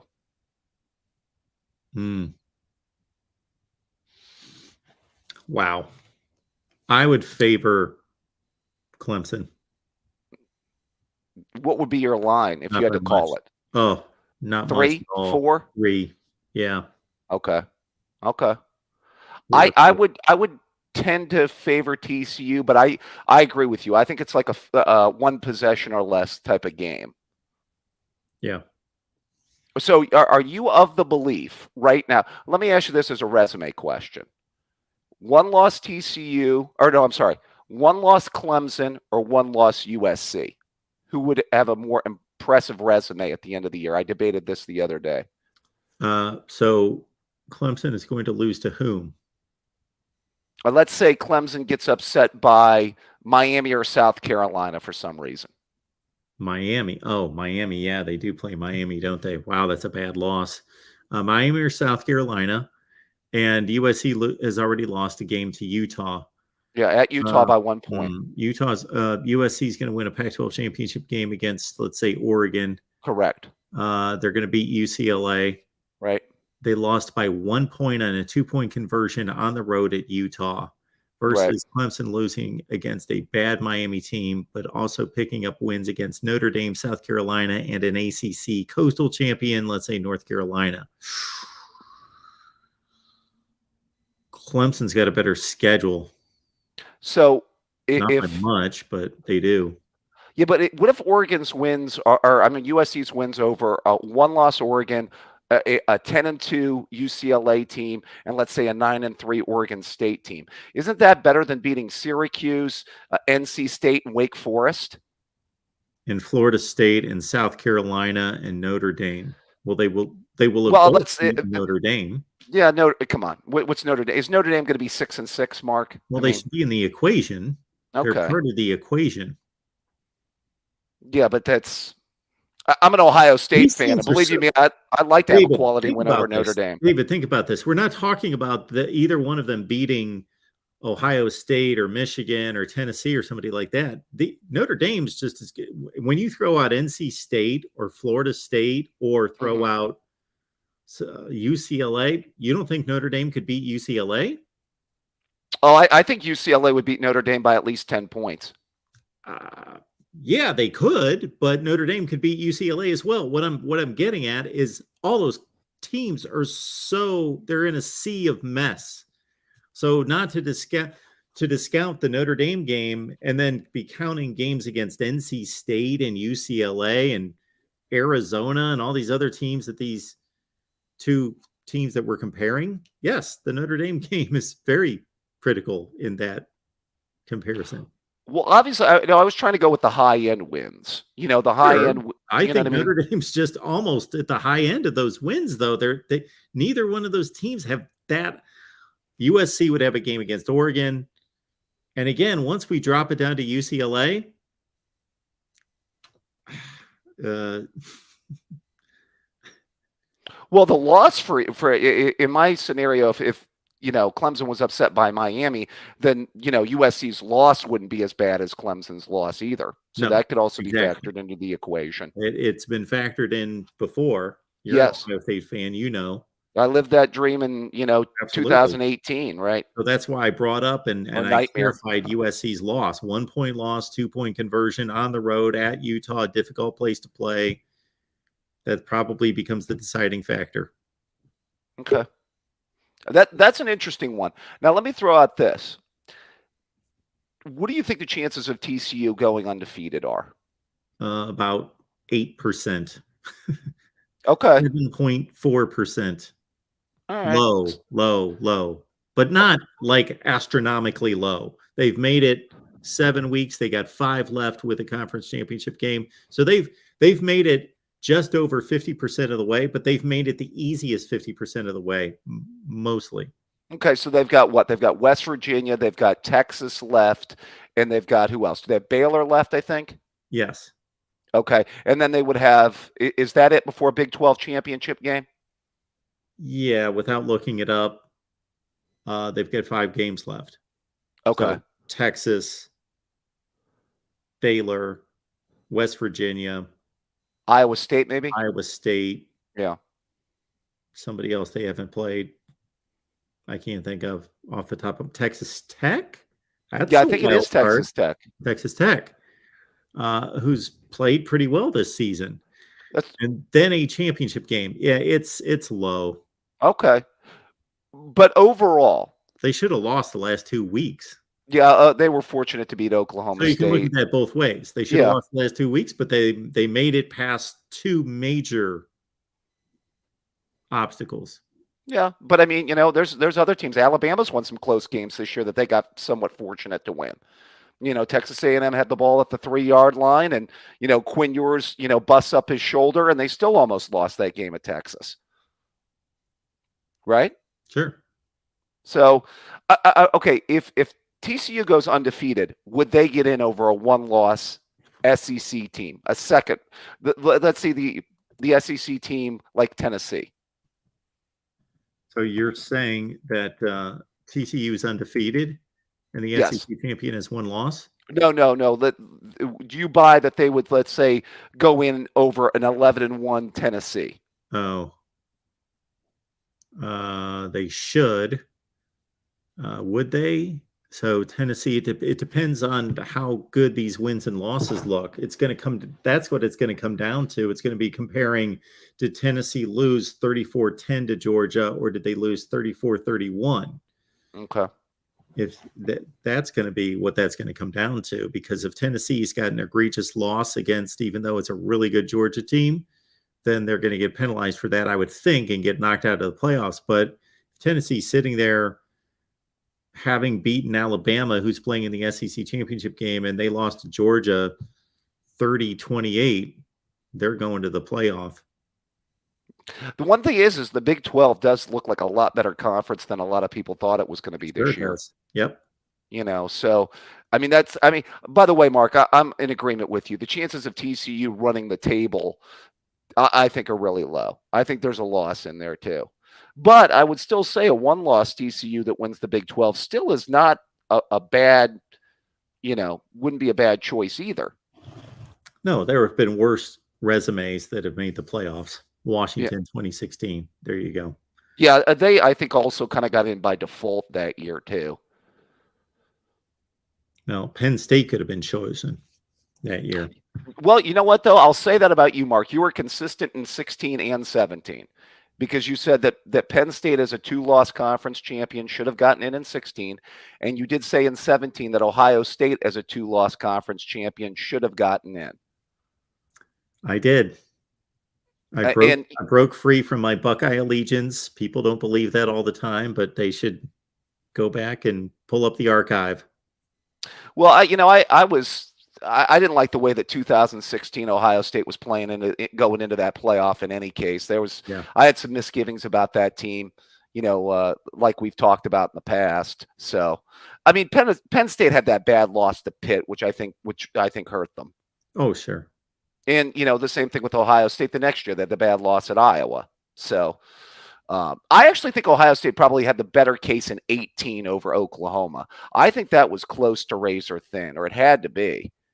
I think Ohio State had a better resume than Oklahoma. I know they had a better resume than Oklahoma, but they had the bad loss. Right. Why the really good wins don't offset the bad loss, I have no idea. Yeah, I think that was the year they basically, because Oklahoma got a chance to atone for their only loss in the Big 12 championship game, against Texas, is what got them back in. Yes. So, Yeah. I mean, that was the thing that really kind of carried the day for them. Ohio State was not helped by playing an 8-4 Northwestern team in the championship game. No, but they should have been helped by beating, a pretty good Penn State team and a really good Michigan team that year. And Michigan State. Yeah, Michigan State, who did they end up In 18, I'm were they? mixing up years. I'm mixing up. Yeah, they years. were better in 17 than 18. Yeah, I they think went 10-3 in 17. Yeah, yeah, that's right. Because I think they only, but Oklahoma didn't have that many quality wins either, outside of what, maybe beating Texas in that rematch, and what else did they have really in the Big 12 other than that? Yeah. So, I actually think it's going to be. I want chaos with you, Mark. I'm looking for chaos at the end of the beautiful. year. People are bringing up scenarios that would just be phenomenal. And I know you're pro chaos, so Pro chaos. It may knock out Ohio State. All sorts of chaos. We don't want that, of course. We want them to be exempt from the chaos. But can you imagine if Illinois finished with one loss, or Wake Forest finished with one loss? yeah, I think Illinois' got another loss in them. Well, I think they're they going to do. lose in Ann Sure Arbor. they do. Yeah, I think they're going to lose in Ann Arbor for sure, but I think they could have another loss along the way before they get to Ann Arbor. So, I think that's definitely going to happen that year. I mean, the Big Ten this year, I think, is hurt by the fact that, bottom line, Wisconsin is down. Michigan State is nowhere near the program that they were last year, even though you have an up Illinois. I think Penn State's kind of around where people thought they would be, but I just think obviously we have to see about Ohio State this week, but I mean, I'm fairly confident in the Buckeyes this week, but Penn State always plays Ohio State tough, and it's at Penn State. Yep. Do you have a feel for that game yet, Mark? Or well, I'm gonna release a little preview here. Got all my notes all set, thinking about it today. And I want to see Ohio State's wide receivers against Penn State's defensive backs and vice versa. I think that those are going to be fascinating matchups. Yeah, I think Ohio State's offensive line, which was slightly off and didn't have its best week against Iowa. I mean, the rushing yardage was not very good in that game. Obviously, the offense in general didn't catch fire until the second half. But, I mean, Iowa couldn't score 14 points against a high school team right now. I mean, it's just pathetic. I mean, I look at that offense, Mark, and it's like they've got a bad quarterback, they have a bad offensive line, and they've got nothing really at the skill on the outside. But other than that, I think they've got a lot going for them. Well, I'm not going to completely agree with that, David, but that's I mean, you're not a big Sean Clifford guy, and you don't see much on. No. I was referring to Iowa, Mark. Oh, Iowa. Yeah. Oh, they've got a tight end. That's all. Yeah. They've got. Sure. Right. That's what I'm saying. Their skill on the outside, a wide receiver, their line, and then their quarterback aren't. Yeah. They're awful. Well, now I will say about Penn State. I mean, the only thing that's really been impressive to me about Penn State's offense has been the two running backs. I am impressed with Singleton and Allen, but I just the Penn State passing game is just not where I'm at. Well, don't be surprised if Ohio State's giving up big plays on Saturday. Where do you come down on that? What gives you an inclination that will happen? Ohio State secondary is that good. Okay, but do you see a Hamler or a Dotson on the outside that can exploit that? I see good receivers. They don't have. Does Toledo do some of these teams like that have great receivers? Oh, okay. I think Penn State is plenty skilled with Mitchell Tinsley and Parker Washington and Brenton Strange, the tight end. Yeah, I mean, I would say this. I like Ohio State's improvement up front and at the safety position. I just think that maybe it's just that Sean Clifford in big games we haven't always seen it. And that's the other thing that you might be a slightly bigger Sean Clifford apologist than I am, Mark. Oh, I am. I definitely am. But we'll get plenty of chance to talk about that game as the week moves along. Hey, did you get a chance to get together with your buddy Dace this week? Or oh yeah, we talked it up today. Absolutely. Okay, I need to bring him on here. I need to ask him on here. I was gonna, I was gonna ask you about that. I asked you about this before, Mark, and this is the last thing I want to ask you. Is there ever a chance, or are you not able to do it to where we can call in and speak to like some of the people that you have on, like Dace, or like when you do a Buckeye show, or when you do your team shows? Yeah, we could start to do that, and probably should in some of these with particular shows. Yeah, we could think about doing that. Sure. I would love to do that, especially if we get what I think we're going to get, which is a game in late November between two undefeated teams in Columbus. Well, yeah, I don't know that I can do enough streaming and videos that week to keep up with demand. We could stream all day, every day, and just sit here and bring in all sorts of guests, both viewers and media folks. I'll reserve the week. I'll cut out the week just for that, Mark. You know, if that's the case, come late November, which I'm hoping it will be. Yeah, I think we'll be there. All right. Well, I'll be there to watch, and I'll be continuing to follow Mark Rogers. Well, I appreciate that, David. Always Always an insightful call, of course. You know your Always a stuff. pleasure, Mark. Always great talking to you. Thanks, Take David. care. Bye-bye. All right, let's get to one of the big reasons why we're here tonight. And one of the great additions to the Voice of College Football, of course, has been Tim, Tony, and Rick delivering USC postgame, delivering a Pac-12 show that comes your way each and every Wednesday night at 10 Eastern and 7 Pacific. I believe it's 10:30 and 7:30, but we're going to get these guys on right here because this is their official unveiling of the, if I can find Tony, of the college football rankings and playoff projections. I don't think I have the title quite right, but that's based on your votes on Patreon. Tony, take it away. Let me get rid of this graphic. If I can find it. We got it. Thank you. All right, LBC. Mark, good evening. Tim, Hey, Rick. Tony, everybody in the chat. Good to see everybody. Mark, I'm so glad to hear that, first to start off, that you solved the YouTube thief mystery, I believe. Is that correct? YouTube solved it. They Okay. retrieved my videos that were deleted, but yes, they went into the archives, deep into the archives, and retrieved all that. So I thank the YouTube support people for reinstating all of that. But that's how we stand. Yes. Fantastic. So we came on last week, and we appreciate it while you were conversing with. No, with I me. appreciate you guys leading the charge while I was dealing with that. Thank you so much for doing that. But I wanted to set it up, and I actually shared it with the viewers on what you've done for college football and what I love, what I discovered this summer, finding your channel. Because when did you start working for ESPN? The week of Christmas 2001. Oh, I love it. This is symmetry, Mark. Oh, this is symmetry. Because I shared the story. Yes. Pete Carroll, his first year was 2001, and my wife and I, we sat at the Las Vegas Bowl in the rain, Christmas Day, and we lost to Utah 10-6. We just lost to Utah again. But that offseason, the buzz for Pete Carroll was palpable.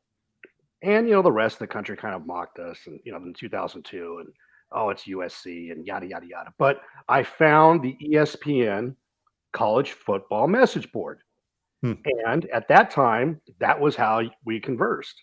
And so fast forward to 21 years later, Mark, 20 years later, actually, it's a 2022 season.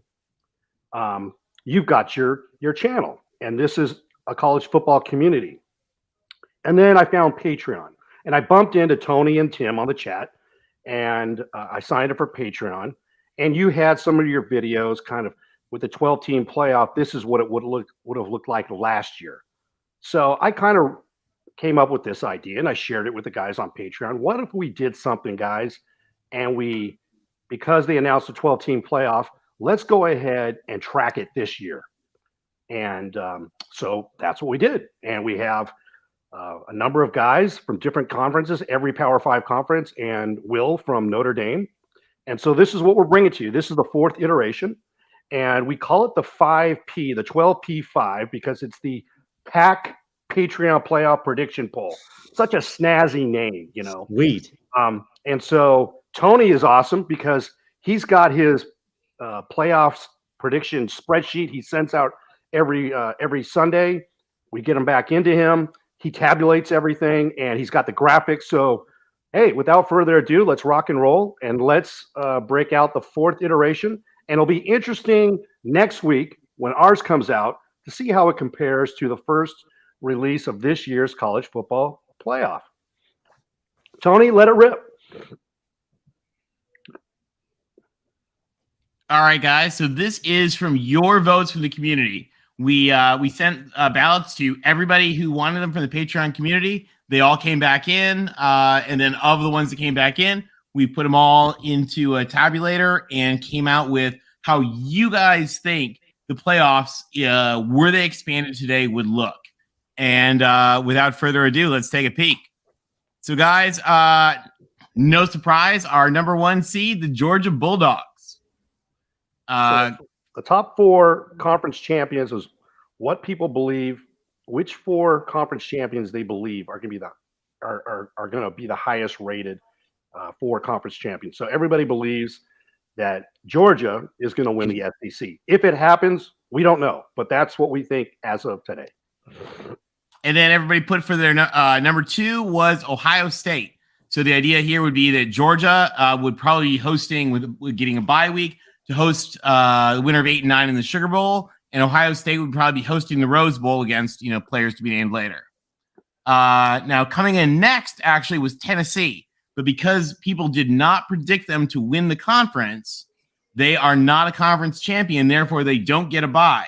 So even though they're the 3rd best vote finishing team, they actually get the 5th seed. And we talked a lot with the real MVP who has this down pat. And we talked a lot about this 5th seed here in this playoff structure, guys. It's going to be a really, really rough team to usually play. Mark, we kind of joked around that it's always going to be an SEC team that's going to be in the number 5 spot. You don't want to be the 12. And we thought it would be awesome. Michigan or something like that too. Well, no, it's the SEC. So we think number 5 spot should be sponsored by Waffle House. Like number 5 seed is Waffle House. It's inbred with the SEC. Ain't no doubt about it. Come on now. I've been taught that for 20 years. That's the truth. All right. The number 5 spot presented by Waffle House then. I can't even talk. I'm laughing so hard. Goes to Tennessee. I love you, LBC. You're the best. All right. Followed by the number 6 seed, which I guess if it's Big Ten, is it sponsored by Big Boy? I'm not really sure. Would be Michigan hosting a game in Ann Arbor with the winner headed to the Orange Bowl. How about White Castle? Is that more of a New Jersey-ish thing? They don't have them out in the Midwest. Mark, help me out. They're there. Ohio, There. sure. That's Right. when I first discovered White Castle. I've been there once in my life, never went back. All right, but Unless they wanna Wolverine sponsor us. Wolverine fans in the chat, I think it should be sponsored by Cottage Inn, Campus Corner, and whatever that great sangria place was that used to let me buy drinks to get drunk at age 16. That's another place that should sponsor it. Okay, I didn't say that. Don't tell my mother. All right, so we had Michigan next up to bat. Our 3rd conference champions, who getting the 3 seed, even though they're like the 5th team, is Clemson. So Clemson would host the Orange Bowl as the ACC champions. Oh, next, man, you guys. Sorry, go ahead. DeAndre's not liking that, man. I'll tell you that right now. Oh yeah, DeAndre. But DeAndre, you're hosting the Orange Bowl, and the thing is, remember, guys, as far as the structures go, with how this is being set up, with the way the conferences are arranged, again, this is at the president's and the conference commissioner's direction. If you finish as the 3rd best conference champion, you're getting that 3 seed. So it's a good spot to be. Because then next coming into bat is Alabama. So they would host another game there in Tuscaloosa, followed by TCU, who is the Big 12 champion, is the 4th conference champion. So we believe they would be hosting a conference bowl game. I don't have the same faith in TCU that the rest of the voters do, but you guys put them in there. And then our final host here is the Oregon Ducks, who the voters believed were finishing high enough that they would be able to host a game in Eugene. So, get ready to do some shouting in the snow. What do you guys think of this so far? I'm liking it. I like. Wow, Alabama's going to host a game in Tuscaloosa and not Birmingham. That's phenomenal. Love it. Yeah. We just saw what happened in Eugene. A great game day. I think they had over 2 million viewers in the last segment. I think I saw something that they doubled the viewership from the last time they were at Eugene. So that's a phenomenal location. We all knew what happened in Knoxville and then Ann Arbor. Those are 4 excellent locations for a college football playoff first round. They really are. And by the way, before you guys watch a game in Eugene next time, rewatch Animal House, because the amount of Animal House references in that game day that probably no one under 40 appreciated were amazing. Which means most of the Oregon Duck fans. Yeah. Oh, yeah, exactly. You know, they know, though. They know the toga party. They know the smashing of the guitar. I mean, the Duck fans got that. All right. So who are the Ducks going to play? Well, they're going to play Oklahoma State. That, guys, would be a fun game, wouldn't it? Oklahoma State in Eugene. Winner off to play Georgia in the Sugar Bowl. That would be awesome. I mean, guys, how is that not cool? Tim, thoughts? Oh, he stepped out. Uh-oh. Little Tim the Third might have gotten in the way. All right, next up to bat. Guys, okay. LBC, we might want to sit down and hold on to something firm here for a minute, because playing Alabama for the right to play Ohio State would be the USC Trojans. Oh, and God shine down on us. Look at that. Dun, dun, dun, dun. Okay, let me hold you right there. Okay. That would be the first time USC ever visits Tuscaloosa. How long have we been asking for that? Okay. And then the winner gets to play Ohio State in the Rose Bowl. Oh, my God. That is the blue blood bracket, right? Yeah, there. That is the blue blood bracket, isn't it? Sponsored by Game of Thrones. Come on now. Come on, baby. Unfortunately, as I was told once, we are the Tyrells. Or it could be Chesterfield and Old Crow. The Bear Bryant blue blood bracket. How about that? The Bear Bryant blue blood bracket. I like it. There you go. 4B, baby. 4B. 4B. The Bear Bryant. Guys, those are actually some cool games. Yeah. And Alabama's fallible. At least, look how many points they gave up to Tennessee. So I'm not saying we'd win, but I think it'd be some fun games. Fun games. Roger Dodger, they did, but they played at Legion Field. Never in Tuscaloosa. So then who's going to play in Ann Arbor? Well, coming to Ann Arbor, Wake Forest. So a little bit of that slow mesh offense, and I think Michigan only wins by like 40. They'll be slow mesh from a 50-point win to a 40-point win. So yeah, I think we definitely get. I mean, that Michigan Clemson Orange Bowl would be really fun. Mm-hmm. Those two schools have never played, correct? I don't believe. Probably not. Probably not. At least no time recently. Mark's going to check it out. Verify. And then, guys, I kind of actually love this last one. I mean, Tennessee will throttle them in Knoxville, but it's pretty cool. Before we get to the last one, next team's out. So the bubble teams sadly not making it. Penn State and Utah were your next top 2 finishers. There you go. So who got bumped? Because remember, it's the top 6 conference champions. So number 12 is often going to be a low-tier conference champions. And for the first time, Mark, your community made a big change. Cincinnati, they voted out. And instead, roll wave. Oh, my goodness. A former SEC member. A former SEC member. I mean, I think that Tennessee throttles the ligament snot out of both of those teams. So we've got the block T against the italicized block T, I guess. We do. Going up to play the curved arc T. the triple T bracket. Tennessee, Tulane, and TCU. So, but I mean, guys, every one of these is, just seeing Tulane and Tennessee in the playoffs in Knoxville, Tulane is back. That's kind of cool. the history fans, that's a pretty cool game, even if Tennessee runs them off the field. And then that TCU game that's the Cotton Bowl. So I mean, that's home. That's at Jerry World, which is a whopping 15 minutes from the TCU campus. It's Dallas traffic. Nothing's 15 minutes, 30 minutes, but still.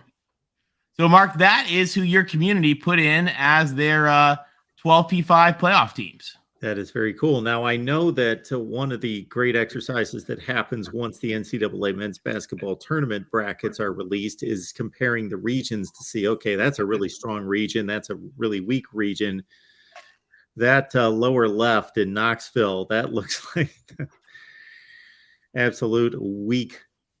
So Mark, this is an issue. And so Darrell has been on a couple of our shows. We've had some awesome chats with Darrell on this.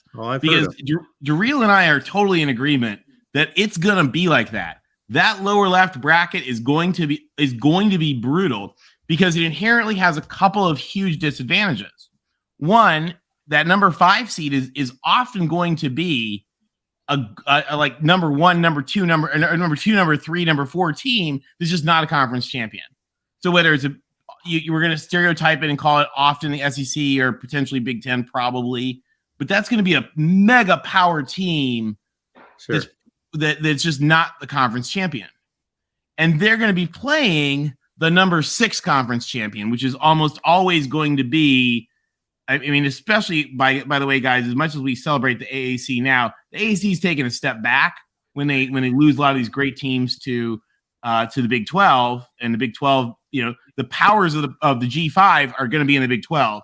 So you're going to be talking, is it going to be an SBC team, a Mountain West team, maybe a new AAC team? I mean, it could still be Tulane. So that number 12 seed is so you're going to have inherently a very strong team against a comparably weaker team. And then they're playing that number 4 conference champion, who's almost always, we believe, looking at the data, going to be much, much lower than they are.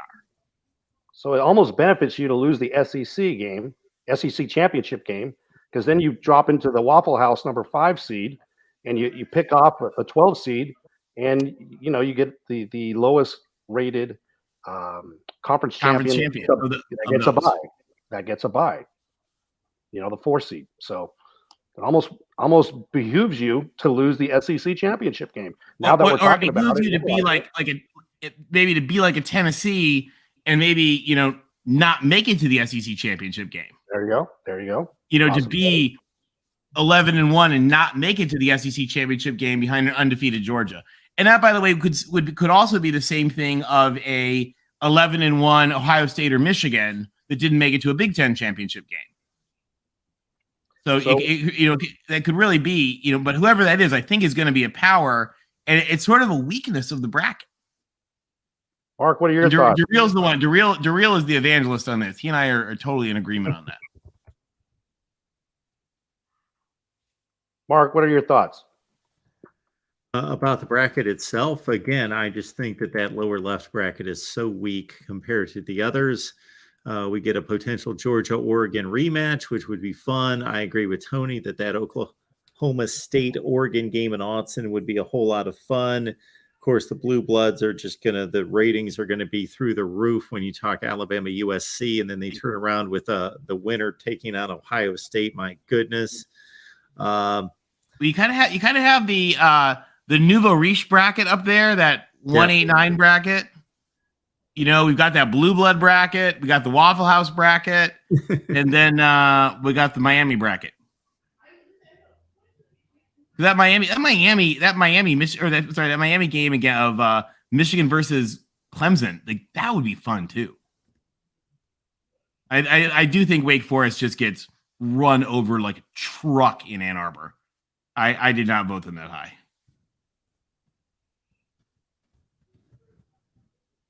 So the conference breakdown looks like this week we have 3 SEC teams, 2 ACC, 2 Big 12, 2 Pac-12, 2 Big 10, and 1 AAC. Yeah, pretty cool balance, guys. I'll tell you, Mark, the more we look at this prospective playoff, again, I agree with you and Darrell that Bottom Waffle House bracket is leaves a lot to be desired. But like this kind of works. Yeah, This I would be love the some game. distribution of the conferences. I love that we will be correcting the shutout of the Pac-12 that we've experienced for 5 years. And, the Big 12 has long droughts depending and so forth and so on. That, every region of the country, every major conference needs to have a representative at least. I agree. And I'll tell you at first, because you guys, most of you guys know, who've seen me on the shows before. I'm an advocate of 16 at a minimum. Like I would like to fill in those other sides of those buys with somebody else. But I'll tell you, I just keep thinking we fixed so many of the problems we fixed a lot of problems when we went from 2 to 4. Actually, we fixed a lot of problems when we went from 0 to 2 of debates on who's the champion. Yep. Now we brought in some new problems always too, but we fixed a lot of stuff. We went from 0 to 2. Yes. We fixed more when we went from 2 to 4. And I really think going from 4 to 12 just continues to fix more and more of the problems that we face today, especially when there's so much emphasis on the playoffs. And Mark, I just want to like sit in your chat room and hand out Xanax prescriptions to people who are like, well, but if Wake Forest beats this team and this team beats that team and that team beats this team and that, oh my God, and it's like, guys, all that football is yet to be played. And it's good for ratings, but again, we just want to give them like Xanax scripts, like, dollar bills, y'all. But as we're in that world, and because we're in that world, making the playoffs meet that world's needs, I think will be pretty cool. Yeah, like you, Tony, I would love to see 16 because we would eliminate the buys. Because I think for me, there's a lot of issues there. Yeah, there are a lot of issues with determining buys. It's not the NFL where there's an objective system to determine buys. It's a selection that I can't get behind. But much like what you just stated, the first thought that I had, and the first person that asked me when we expanded from 2 to 4 to say, hey, is this the way we should go? I had a very positive response, but I also had a very negative response. My negative response was, who was the mathematician that put this together? We got 5 conferences. Why do we have 4 spots? But then my other response was, yes, of course, this is a better system because it affords 2 worthy teams that earned a playoff spot the opportunity to prove it on the field and win a championship. Yeah. And again, I'm a firm believer. I mean, there's one caller who's like argued with us on this before about like, no, playoffs are terrible. But like, guess what, guys? They're here. They're not going anywhere. Yeah. So we might as well make them better. We might as well make them more inclusive. Well, you're absolutely right, Tony. And all this talk during the off season, and it was a crazy off season, and about conference realignment. We learned about brand. Tony, you educated us on brand, TV eyeballs, the 4 million viewer kind of threshold. I mean, college football, Fox and ESPN, they're looking at this right now, frothing at their mouths, looking at a game in Eugene featuring the mullet and the Ducks. You got Alabama, USC. You got Michigan, Wake Forest, and Ann Arbor.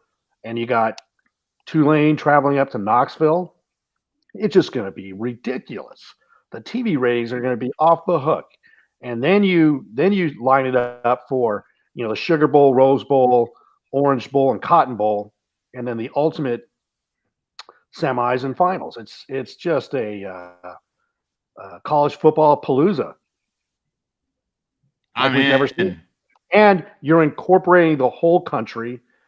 It opens it up, and it's a true national championship. It only took college football 150 years to figure it out. But you know what? God darn it, they're going to figure it out. It's coming down. Don't be a denier.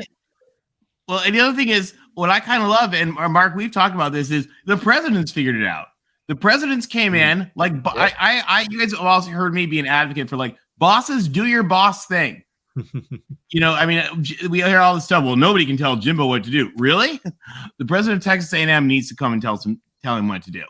And with, here, the bosses came and did boss things. And they said to the commissioners, okay, we're all done playing around. This is going to happen. It's done. Now go do your jobs. And I can't wait for this. Now it's going to be up to the individual conferences to avoid having these teams play for a third time, because they may play for a second time here. They need to work out conference formats that prohibit a third game, because I think that's overkill. Well, and there is something as well in the seating, and we don't know exactly how that structure would work. Like, for example, you had, for example, the you could have had a bunch of things in the same bracket together. They might spread that around. Who knows? You could have had, like, say you just flipped it. Say USC and Oregon had just played in the Pac-12 championship game, but then their votes came in as 8 and 9. That could be an issue. But one of the things too is, remember, this is a mid-season ranking that people have done. So I think that they might be different after they've played. Wake Forest and TCU are my Make-A-Wish kids, but hey, they keep winning.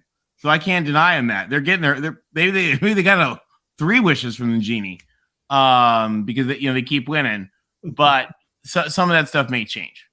So, but it's fun. It's wild to look at. I mean, and I think it just reiterates the idea that, guys, this is going to be awesome when it happens. So, Mark, this is something that actually you created by creating Patreon, because it gets a bunch of us college football diehards. Some have been watching college football for 6 years, some for 40 years, some for 20 years, from all different parts of the country. And we get on there, we StreamYard, talk about the college football season. Guys talk about what's going on for the College After Dark show that they run on Sunday night. And, every night somebody's talking about college football. It's awesome. And this is what was developed at the beginning of the year, right after the president's announced on September 2nd, the day before the college football officially kicked off on that Saturday, September 3rd. It's like, hey, what do you guys think of this idea? I just floated this crazy idea. And people were like, yeah, this sounds great. Let's do it. And then we say, okay, let's target Wednesday, October 5th. We'll get 4 or 5 games in. Oh, and that first one released. Oh, geez. Oh, this is a Pac-12 bracket. Out comes there's 3 Pac-12 teams. Hey, guys, chill. This is the first release. It's only played 4 or 5 games. This is different than the college football playoff, which is going to be released on Tuesday, November 1st. That's after like 9 games. There's only 4 or 5 data points. It's like you thought that, the Pac-12 guys are coming up with this conspiracy bracket. No, it wasn't that way, man. It's not that way. And look at it today. And again, there's voters in this from all of Mark's Patreon community. So, guys, if you want to be a voter, that's how you do it. It's real easy. Yeah. We send the ballots out on Sundays, and let us know. And so, by all means, we love having everybody's perspective. We love having your votes in. So we appreciate it. Thanks, Mark. Thanks, Mark, for bringing us on and letting us chat about it. Well, Tony, thank you so much. Rick, you as well. Tim, wherever you are, hopefully everything's good. You guys have just been amazing. And again, these guys deliver on the USC post game each and every week on the USC channel, and do the head up with Exploring with Ben and others, the Pac-12 chat show on Wednesday night. That's so phenomenal. And I cannot thank you guys enough. What this actually, looking at this, makes me think more production value than it does football, because I'm constantly thinking football. But when I look at this, I think of the dozens of videos that I've produced through the years where I, for example, okay, let's take through all these years and put in a 14 playoff of these years that were the BCS to see what that would look like. And all those different models that I've done videos on through the years, and thought, man, now if I had Tony's graphics they're all, it's just PowerPoint. I can send them to you. They would have sharpened them up so much. They would have looked beautiful. I can send them to you. I sent you all those team graphics, by the way, too. Like I said, let me know when you want to chat on that other thing, and we'll talk about that too. Oh, absolutely. Yes. I'm around. For sure. Oh, and one last thing. USC had a bye week last week, and we were able to secure a very special guest, the Trojan, the USC drum major, Jacobo Herrera. He came on our show. It's a 50-minute show. You guys got to go check that out. It's on Mark's USC channel. How would that be?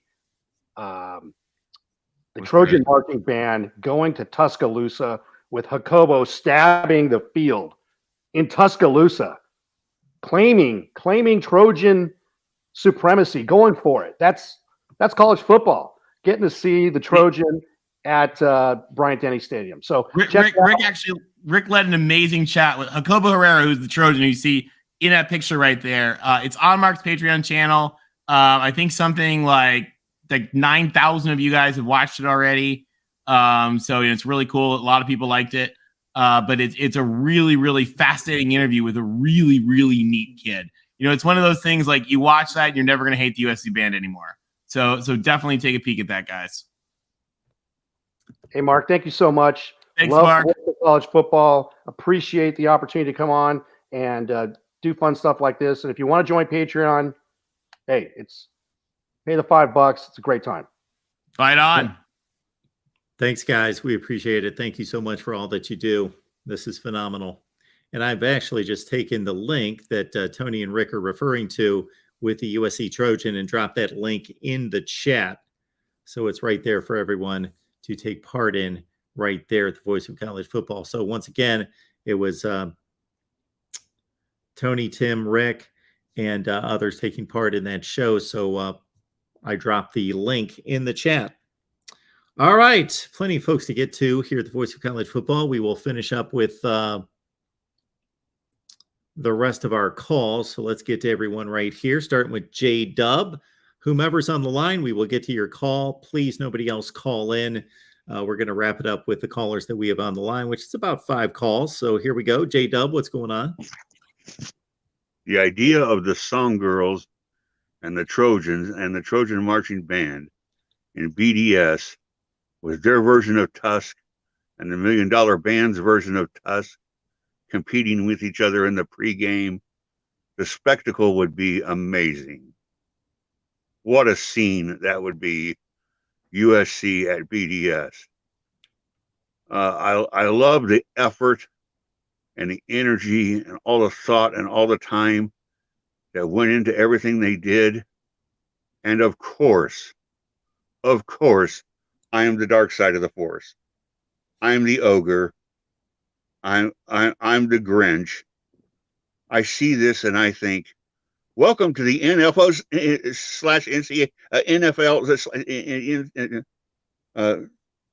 welcome to the semi-pro playoffs.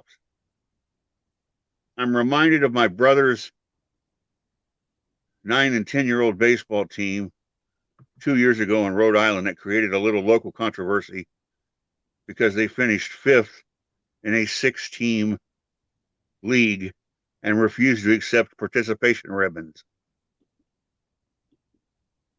Congratulations, you're the 12 seed, Tulane. Get out. You don't even deserve to be discussed. You gotta, yes, you could pull the upset. Yes, you could, something miraculous could happen and you could beat Tennessee and TCU could have their bus crash and you could beat them. We're not playing here for the 1 in 5 million chance that a comet strikes the earth. We're playing for who's the best football team. I knew it. I knew when we went to 4, our days were numbered. I still like the 6.1, but for the love of God, why 12? Why not 8? Why buys? What, Georgia earns a bye because they win the SEC? That's not good enough.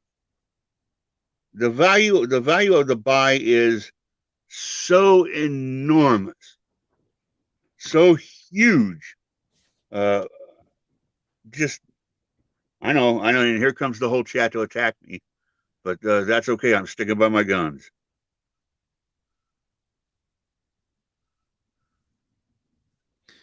Well, you started out with describing the spectacle, and this tournament, these playoffs are going to bring together just prestigious brands, traditions, fan bases, teams that we never get to see. You know, I went to the archives just to verify what I believed, which was Clemson and Michigan have never played. Now, how you have a sport where there are 2 large brands like that, Michigan and LSU have never played. We can go to a number of other matchups that have never taken the field together, and how a sport can exist for 150 years. And most of those participants have been around for well over 100, and no one, because there's no governing body to bring them together to actually play, how that can exist for generations is dumbfounding to me. Well, I mean, even something I don't want to say oddball, but and I don't know this. I'm just drawing it off the top of my head. You could take any number of examples. Have you ever seen Penn State play Texas? I mean, there's all sorts of intriguing matchups that would be, long time ago in the Fiesta Bowl, yes. Yeah. But I get your point. Yes, absolutely. But oh yeah, I mean, I would think that would be, you see Michigan walking into Clemson. That would be amazing. I'm not denying that we're not looking at great spectacle here. I'm just trying to protect who I think we're trying to find a national championship here. We're trying to find a national champion. We're not trying to, if our policy is we're going to reward people for having a great year, I thought that's what the bowls were. I thought the bowls rewarded teams for having a great year. Now the bowls don't matter. They're just, you get on this bracket here and you slide around, and next week the 7 will be the 3 and the 8 will be the 9 and the 13 will be crying. And how long before we go to 16? And how many games you want these kids to play? They can barely, I've been watching it for 30 years. They can barely walk off the field by the middle of November. They're so beat up. And now you're going to have them play 4 or 5 more games. I don't know. If you polled the players, I guarantee you the players do not want to play 15 or 16 games. I guarantee you they don't. Not unless they think that's going to make them a lot of money.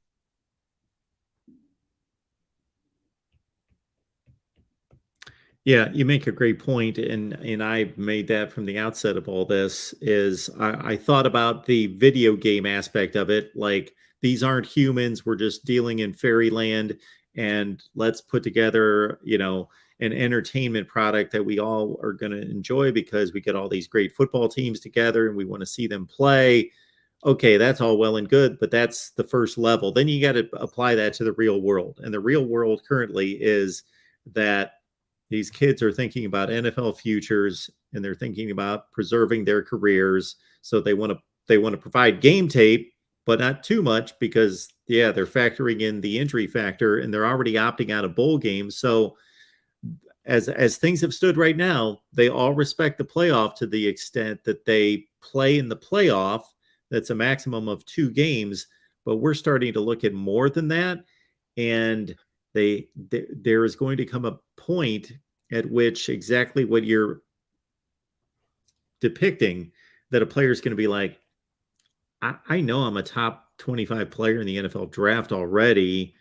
And I would love to win a national championship, but I would like it more in the sense that I'm playing a national championship game, not I got to win that game, then that game, then that game,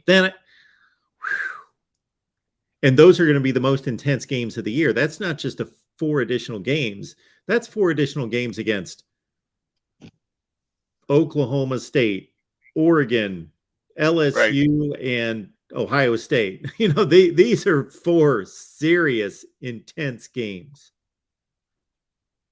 And it means they have mysterious nagging injuries that keep them from playing in some of those September and October games, which they're basically taking off so that they show up in the big games. You can see some players kind of like, Al my toe, the number of games concerns me. Not that some of them are going to be quality games, and you're going to get upsets. I mean, that's the nature of the beast. But we all know, based on the past, that it's basically going to be chalk. Except there's now going to be a lot more of it, 2 or 3 more rounds, and I don't think we can overlook the value of the bye. But I know you've got a ton of people that want to respond to this, and I don't want to take anything away from the work that the guys did. Just an awesome job. It's just somebody's got to be the poo-poo, and I guess that's got to be me. Thanks, Mark. Thank you, J-Dub. Appreciate it so much. Well, certainly a lot of the things that J-Dub brings up, and most notably the player end of it, and asking them to play additional games, I brought that up from the start. So I am on record many times with that in particular. Okay, getting to our next call, I believe that is, so we've got Will, the real MVP, and we got, hey, Connor. Awesome. So you three close it. No, I'm sorry. Creek Water's next. Creek Water, welcome to the Voice of College Football. How are you?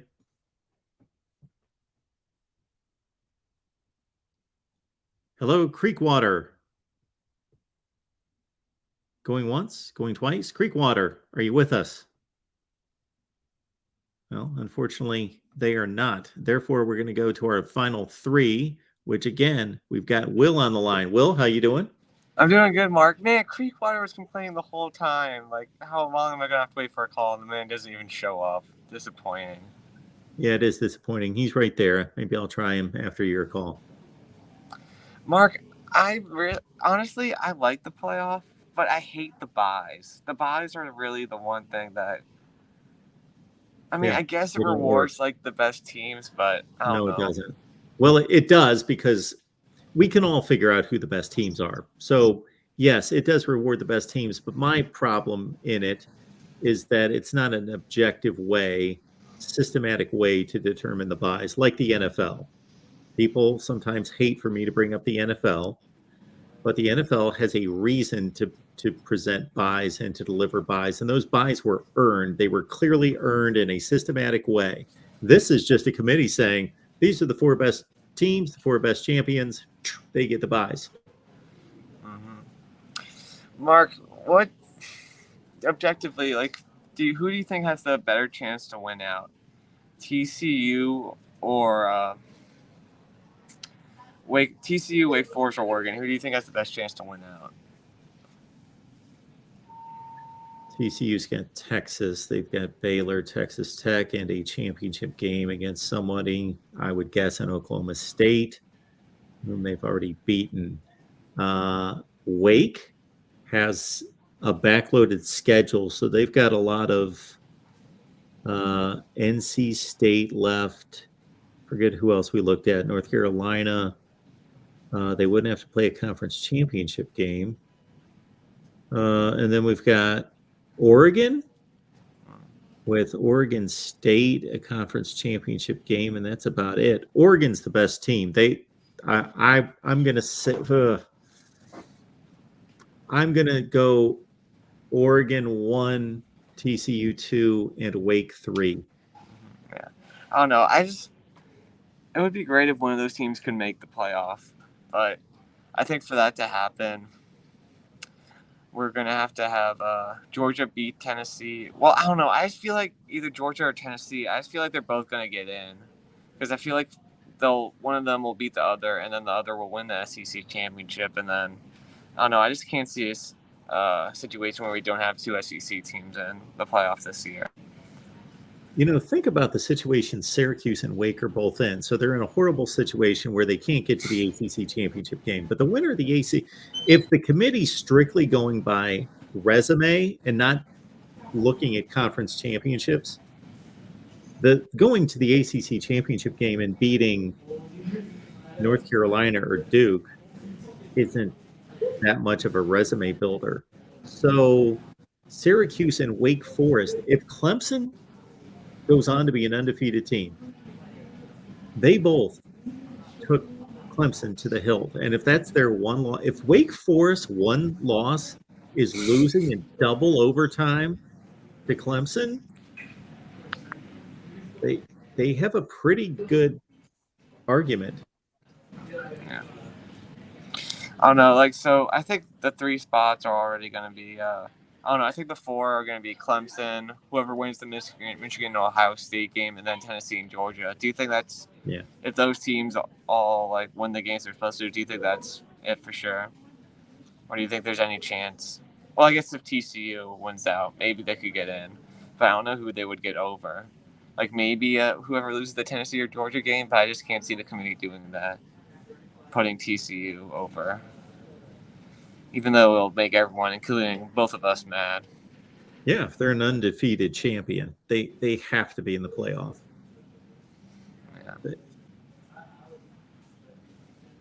I don't There's a know. reason we have conferences. There's a reason we play games and win and lose the games. And I understand there can be an argument that, hey, this team kind of got screwed because they play a great team and they play great conference games. But you know what?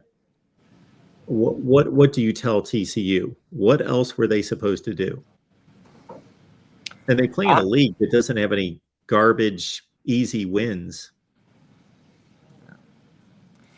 I don't know. Like, I don't think they beat Texas, but if they beat Texas and they beat Oklahoma State again, and they don't get in, I don't know. I just have a bad feeling that that's what the committee's going to do, but who knows, man.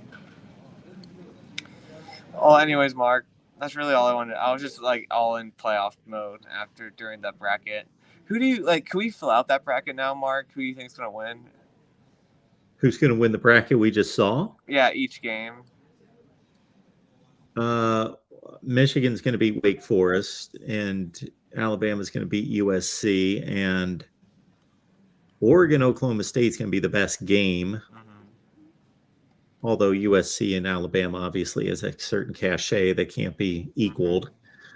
And then Tennessee, Tulane is just going to be sure, I want to see that game, but yeah, I think Tennessee's going to run away from them pretty easily. I think that USC, Alabama, Ohio State bracket is tough to deal with. That's the one that's power packed. So it would be Ohio State and Alabama, right? Yeah. That'd be a heck of a game. Well, it's always a good game between those two. Yeah. Did Woody ever play there? The 1978 Sugar Bowl. Alabama won 35-6. Oh. Yeah. Well, that was during Woody's downturn, I guess. Yes, that was near the end of his run. Absolutely. That was his second to last season. They were 9-2. They went to the Sugar Bowl. They lost to Michigan to lose the Big Ten championship, and they played an Alabama team that won the national or tied for the national championship. There was 77. There were like 6 teams that went 11-1. Texas or Notre Dame, of course, won the national championship in terms of a vote. Yep. Yeah, Ross Browner was on the 73, and he got a redshirt year because he got hurt, and he won both national championships. Okay. Yeah, I guess I didn't know that. The great Cincinnati Bengals defensive lineman. He was good with the Bengals too? Yeah. Oh, yeah. Nice. Yeah.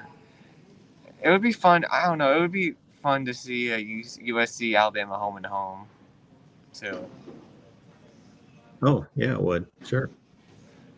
I know we're playing Alabama in like 2030 and 2031. It's crazy how far ahead they have these games planned out. Yeah, it's not right. Shouldn't be that way. Doesn't need to be that way. Yeah. Well, Mark, excited for these upcoming games. What do you think's the game of this upcoming week? Oh boy. The game of the week. The game of the week. It's nice that we've got what we typically are clamoring about, Will, and that's actually a game on Thursday night with Utah and Washington State. Oh, Washington State, Utah, yeah. Virginia Tech, NC State, not so much, but at least it's an ACC game. Okay. Not going to be much scoring in that one. No. If I could only watch one game, well, I'm biased toward Ohio State and Penn State. I feel like, I don't know. I know you love Sean Clifford. I just feel like Ohio State will run away with it. Why do I get a reputation for loving Sean Clifford? I just remember over that Purdue-Penn State game, you were rooting for Sean Clifford a bit.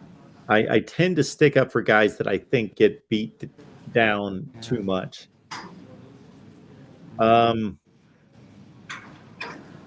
If we're going combination of importance of game and how good the game should be, that's the game. But if we're just looking for a good game to watch, because Ohio State might beat them down similar to what Michigan did. Oklahoma State, Kansas State's probably going to be. Oh, yeah, that's a good game. Is it in Manhattan, Kansas? Yes. Ooh, I think we could definitely go either way. Although, isn't Adrian Martinez hurt? That's the one bummer. Well, if their backup's ready, their backup was fine. He was really good. It was their issue last week is they had to go to the third string quarterback. That's when they lost the game. Their backup quarterback was spinning it, Howard. Yeah. I don't know what's up with TCU and injuring other teams' quarterbacks. It just seems to happen too much for my liking. Yeah, that has happened a few times. I'm looking for like a really under the radar game. Maybe Cincinnati UCF. Yeah. I don't know. I guess UCF, they didn't look good against Louisville, but they could show up. Yep. And of course, the lowest over under again belongs to NC State, Virginia Tech. the lowest over under should always belong to almost. Oh, Iowa, Wisconsin. Well, Iowa's playing Northwestern. It's like well, 31. That's it. Iowa, Northwestern. Oh, Yeah. gosh. God bless those referees who have to call that game. They should get paid double for having to watch that kind of football. Yeah, absolutely. All right, man. Anything else? Nope. Just want to call in. Excited for the Notre Dame post game. Yes, absolutely. If you talk to Ben, I shot him an email. Hopefully, he gets back soon. hey, nice. He just gave me a one-line sweet. That's what he had to say. So there we go. All right, Will.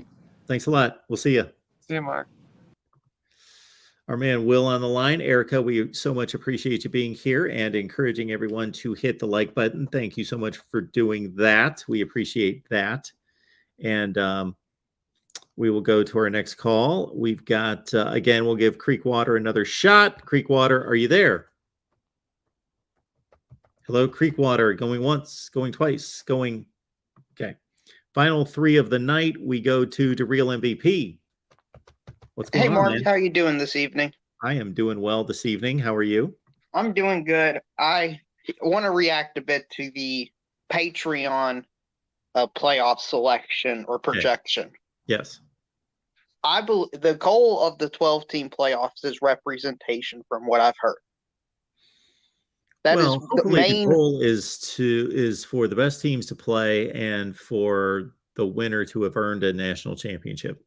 Yes, but you want all regions represented. Well, if yeah, the because 12 best teams were in the Southeastern Conference, you wouldn't want that compared to having the 15th best team, or let's say they're Oregon, and you would rather have them in instead. Well, if the 12 best teams in the country were in the Southeastern Conference, then they will have already played a conference season to determine who the better teams are, so they could just play like the SEC title game, and that could be our national championship game. But we don't know that. I'm throwing out a complete hypothetical, just to illustrate the point that it's not about having the best teams; it's about having some representation as well. You are only partially correct in my viewpoint because of this, DeReal. I understand where you're going with that, but we don't have enough games between all these teams across the country to know that one part of the country is clearly the strongest with all the strongest teams. Therefore, we need the representation in the playoff. If it was proven during the regular season that all the best teams were in the Big 12, then sure, go ahead. And if we had an 18 playoff and we knew 5 of the best teams in the country were definitely in the Big 12, then I would have no issue with those 5 being from the Big 12. But we don't play an NFL schedule. We don't play a Major League Baseball schedule, which, if you're just looking at who the best teams are, that's the one sport that doesn't need playoffs. Shoot, they just played 162 games. If that didn't determine who the best team was, then I don't know what would. So that's the sport that doesn't need a playoff. This is the sport that needs a playoff. Okay, but anyway, so representation. Do you get my point? I understand your point. I understand the representation point. I understand it. My theory or my belief is that there's 2 conferences, the SEC and Big 10, that is consistently better than the ACC, the Big 12, and the Pac-12. Okay. And it will be shown through the playoffs that those 2 conferences are consistently way ahead of the other 3 conferences. Let's look at the bracket today. Alabama's probably beating USC. Yep. Michigan's probably beating Wake Forest. Yep. They are also probably beating Clemson. If Okay. that game was played right now, I would imagine Clemson is favored. Clemson would be favored. I mean, against Michigan, Oh, sorry. yeah.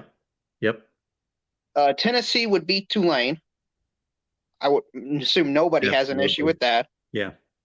And Tennessee would probably be favored over TCU by 14, 21 points. 21? Favored? 14, more like it. Like it'd be double digits. Tennessee and TCU. Neutral No, site. I don't think it would be double digits. Anyway, whatever the point spread would be, I'm going to go along with your premise that Tennessee's going to win that game. So that's 5-0. The Big Ten and SEC would Okay. be over the other conferences. Yeah. 6-0 because Georgia's already played Oregon. So it was a complete thrashing. I don't see any reason why to expect anything else. Yeah. So what I think is going to happen is this perception of it being close is actually going to widen.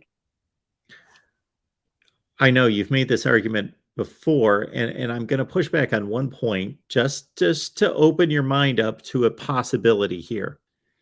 If you go through college football history, do you realize that there is a large, I can't back this up because obviously I'm not keeping track of it, but games that were played at one point in the season between two teams where one team blew out the other, that you would be surprised at how many times that was a different result the second time they played.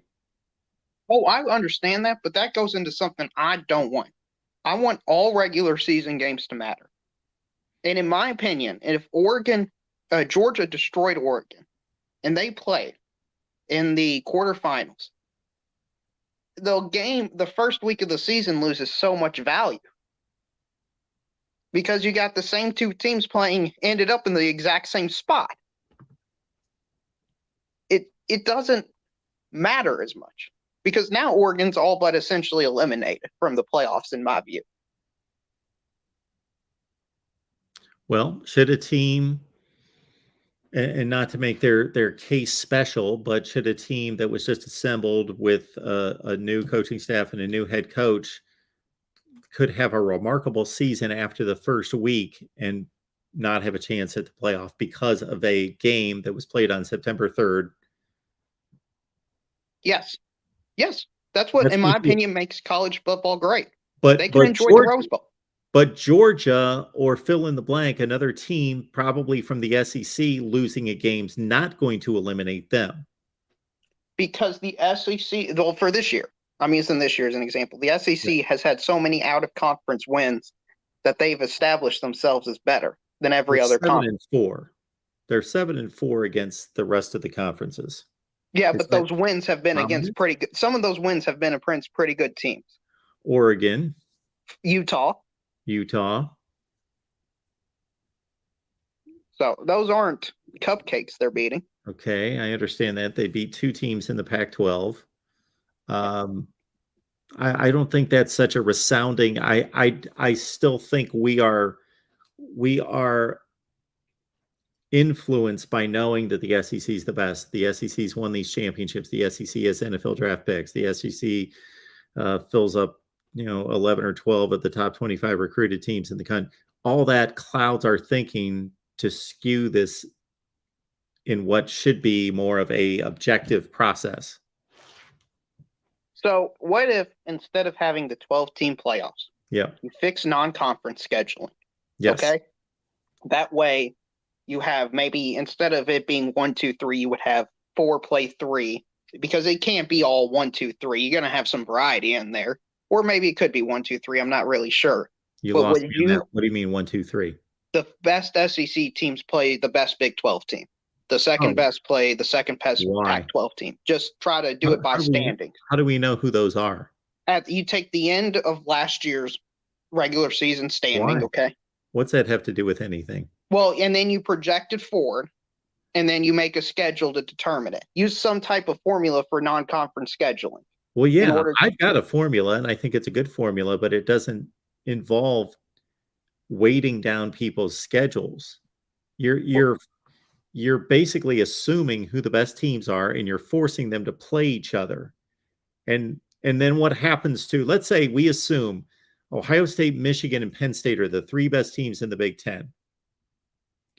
But let's say Michigan State, like last year, or Wisconsin in another year, turns out to be really good, but we didn't include them in these big matchups against the Big 12 or the SEC. Well, that happens, and there's some flaws, and they're a great team, they're a great story, and they still can make the playoffs, but they would have to go undefeated, or they'd have to beat one of the big boys. So let me understand this again. So we assume, as is always the case, Ohio State's one of the best teams in the country. They're one of the best teams in the Big Ten, certainly. They're going to play who in the non-conference? USC. Oh, they only get one game like that? I thought they were playing 3. No. They just get one. They just get one. And then the others can be Akron or something like that. Okay. Just have one as a comparison game and have every team have that one game where you think it's similar to their level. All right. And I think you would have enough of a sample size if every single team did that. You could get a general idea. Almost all the teams do that now, and some of them do that twice. Yeah, but the seeding is so far off, in my opinion, that it's hard to really gauge. Okay. Well, you understand TCU would not have been involved in this if we were taking last year's standings. Oh, I understand that. But they should have been involved. There's going to be some exceptions, but the rule is the rule for a reason. There's always exceptions. There's not a perfect answer, Mark, and that's the sad part. So I don't think I don't think this is completely invalid. I get your point. So you would take the seedings from the previous season and just match up everybody for one game. So if Ohio State won the Big Ten, they're going to play USC, who, let's say, won the Pac-12 last year, and the second place team in the Big Ten is Michigan. They're going to play some second place team somewhere else. Yeah, you can even have it like in basketball where you got this SEC versus Big 12. You can have it on like a rotating basis type thing. In terms of where they play, sure. And this can go all the way down to Rutgers plays Stanford. Yeah. Okay. I See, mean, you're I all think for weighting the schedules. I'm not for weighting the schedules like it's the NFL. I want to make a equitable schedule so we can fairly judge the teams. That's what I would like to do. Well, that's have them play more non-conference games against each other, not less. Well, that's fine. I mean, that's another way of doing it that I don't disagree with. I like the weighted schedules a little bit more, but I wouldn't have an issue with that. My general overall point was I think if we fix non-conferencing schedule, that would matter more than the playoffs being expanded to 12. That's almost the first step toward making the playoffs legitimate, is fixing the scheduling. Absolutely. What do you do about all these rivalries out of conference? Georgia, Georgia Tech, Florida, Florida State, Clemson, South Carolina, your beloved Kentucky Wildcats, Louisville. Well, unfortunately, I think they either go by the wayside or you're going to have teams play, which I think a lot of fans would like, is 11 or 12 Power 5 games, but it goes back to the 2 callers ago point of teams being beat up and just trying to ride out it till the postseason. And I think what'll happen then is players opting out in regular season games. So, yeah, I'm just worried about it because the more I see the bracket, I think the idea of the representation is good. The way it's being executed isn't going to get the result people want. Because the result I want is fairness and representation, and then let the chips fall where they may. If all the best teams are in the SEC, that's fine. It's not good for the sport, but that's just the way it is, and other teams and conferences need to step up. Well, that's what I think it is anyway, but the point I'm trying to make is with the buys, for example, I think that's the most obvious one. You're not going to have the fairness that you're striving for. No. And with the 5 seed always having to play a group of 5 team that's going to be way lower rated than every other team in the playoffs. How's that fair? Yeah, I know you're a big group of 5 fan, and look at this bracket that they just unveiled with Tulane. I feel so bad for Tulane. I mean, they're having a great season, and then they got to go up against the 3rd or 2nd best team in the country, maybe at the end of the season. Yeah. How's that fair? Now listen, Tulane would be a great story to be talked about, and then it'd be 21-0 with 7 minutes to go in the first quarter. And how much of a game is that going to be? Yeah. And then Michigan, Wake Forest. Can you imagine how many rushing yards Michigan has? Whatever the all-time rushing yards is in a game might be broken in that game. Like Michigan might have 550 yards of rushing. And you made the point when we were talking about this a few weeks ago, we arguably have the 4 best group of 5 teams leaving the group of 5. Yeah, that's exactly right. I mean, Tulane, credit to them, they're doing much better than anybody expected, but I don't think anybody's expecting Tulane to be the next powerhouse in the group of 5. No.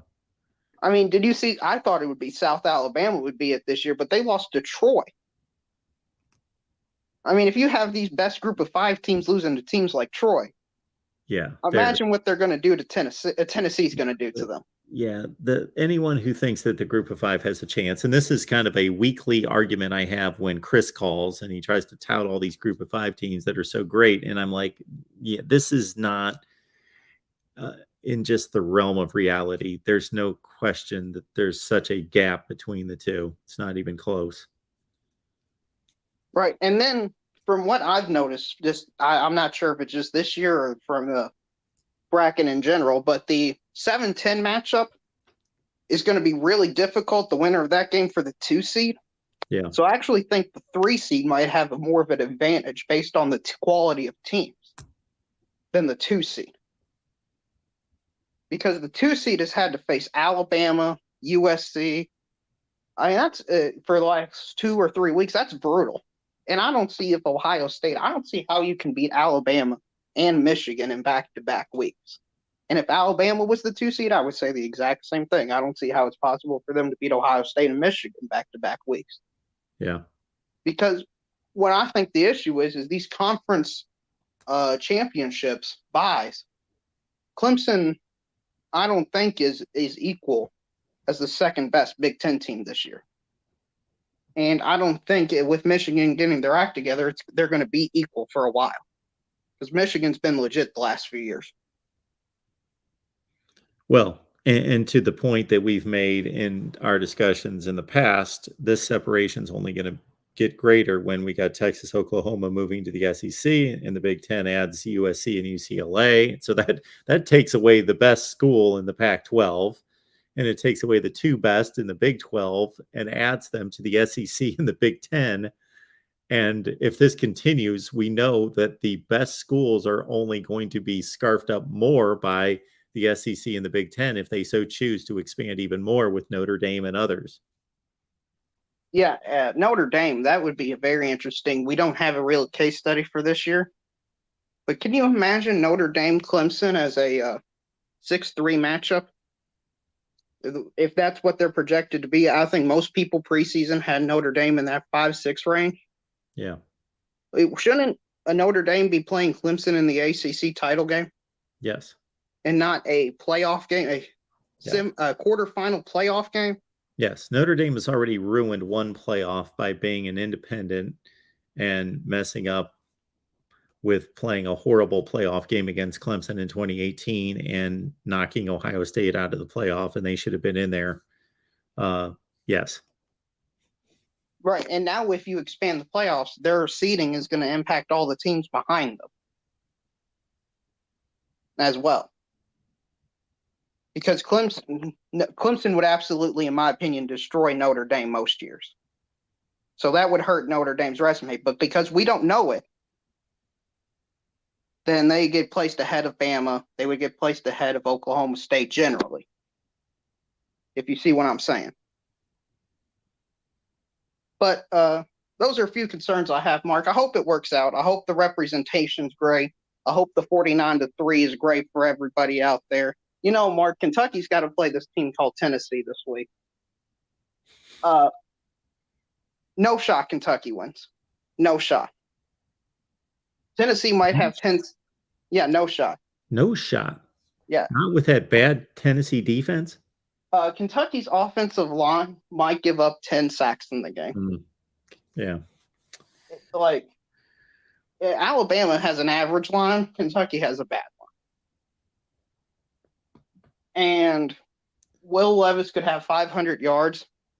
Kentucky could score 42, but I think Tennessee would score 63. It's just a different level of football they're playing. And I can't wait for Georgia to beat them. All right, Daryl. Yeah, I'll see you. Being here. Thanks. Moving on to our last caller of the night. But first, Erica's got a question. Thank you so much, Erica, for the super chat. We appreciate that. Thanks for being here. Mark, is Wake Forest really that good, or are they overrated? Did they have a tough schedule this year, or did they have a lot of cupcakes? Well, Wake Forest typically schedules cupcakes in the non-conference schedule, and they did so again this year.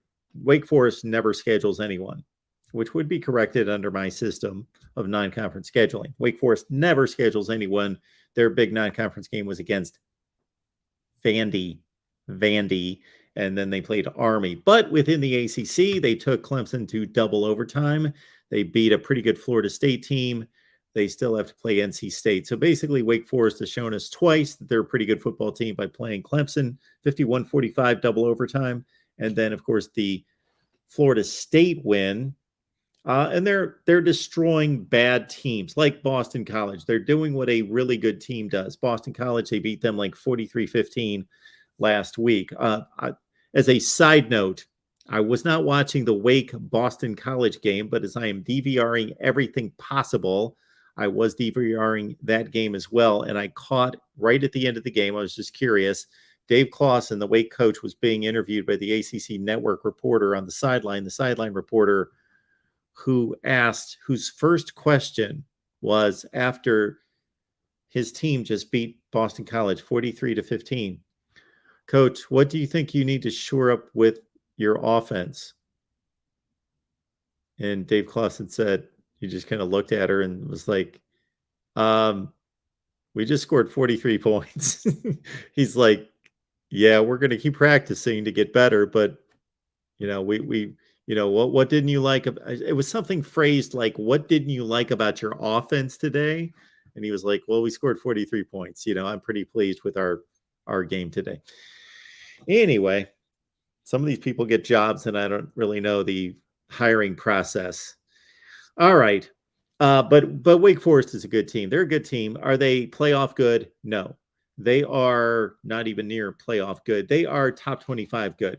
They are in the 15 to low end 25 range, 22-25 range in my estimation. All right. Last up, looking forward to this call. We've got our buddy Connor here from Oregon State fame.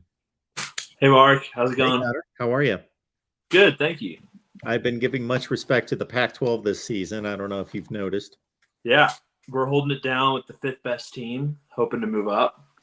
Real quick, do you think the real is more, and I don't want to speak negatively on it, this isn't even about that. Would you call him more of a pessimist or a realist if you were to lean towards one way? Well, he's a pessimist if we're in your corner or other corners of the country. He's a realist from where he sits because he wants to see the best teams play for a championship. And he is convinced that, I hope I'm representing him well here, that the concentration of those teams are currently in the SEC, followed by the Big Ten. And then as we continue on and money becomes more of a factor and conference expansion and all the realignment that we've seen, that gap is just going to continue to grow and grow and grow. And if the 12 best teams in the country are all from the SEC and the Big Ten, so be it. He thinks that they should be in the playoff. Well, yeah, I think he also likes to play devil's advocate. I do too. I think it's valuable. And so I will go ahead and yield that the SEC, the Big Ten at the top are the best. I think the middle or like the depth of a conference, I could make an argument that the Pac-12 I think is probably the second deepest. Even the Big 12, because they have more teams at the top than the Big 12 do. I think if you just took the top 5 teams in each. But I wanted to give you a crazy scenario that now ESPN projects a 0.2% chance for Oregon State to get in the Pac-12 championship. So just hear me. I'm going to sell a game Thursday. Yep. I think everybody needs to watch this game on Thursday. It's very underrated. What better than a Thursday night? It'll probably be better than the NFL game. Utah goes to Washington State. Now, Wazoo I have about the 6th best team. But if you look at the trends this year, I don't know the percentage, but it's been way more often that the home team wins. Okay. So that's the first domino to fall. The next one I would need to fall in my scenario would be Stanford beating UCLA. Now, UCLA is at home, and hear me out. Stanford has won 2 in a row over Notre Dame and Arizona State. 2 pretty okay middle of the 40 to 50th best team. So LA, I think, is probably because of the front-loaded schedule being so easy, is maybe not as good. So that would need to be the second domino. The third domino would need to be Oregon State winning out. I think we go to Washington and we have a serious chance at winning that. And then that would be winning the finale at home against Oregon. Sure. That brings Oregon into the picture. They would need to lose 2 in a row to Utah and then to Oregon State. Now, the Utah thing is not that hard to sell you on because they beat them last year handily, albeit it's a new team. Sure. Oregon State, that's it in Corvallis. I'm obviously biased there, so I'll leave that alone. The next domino that would need to fall would be UCLA beating USC at the end of the year. That leaves Utah, the LA schools, and the Oregon schools all with 2 losses. Now, I don't know how the head-to-head would work out by then. I haven't done the math that far.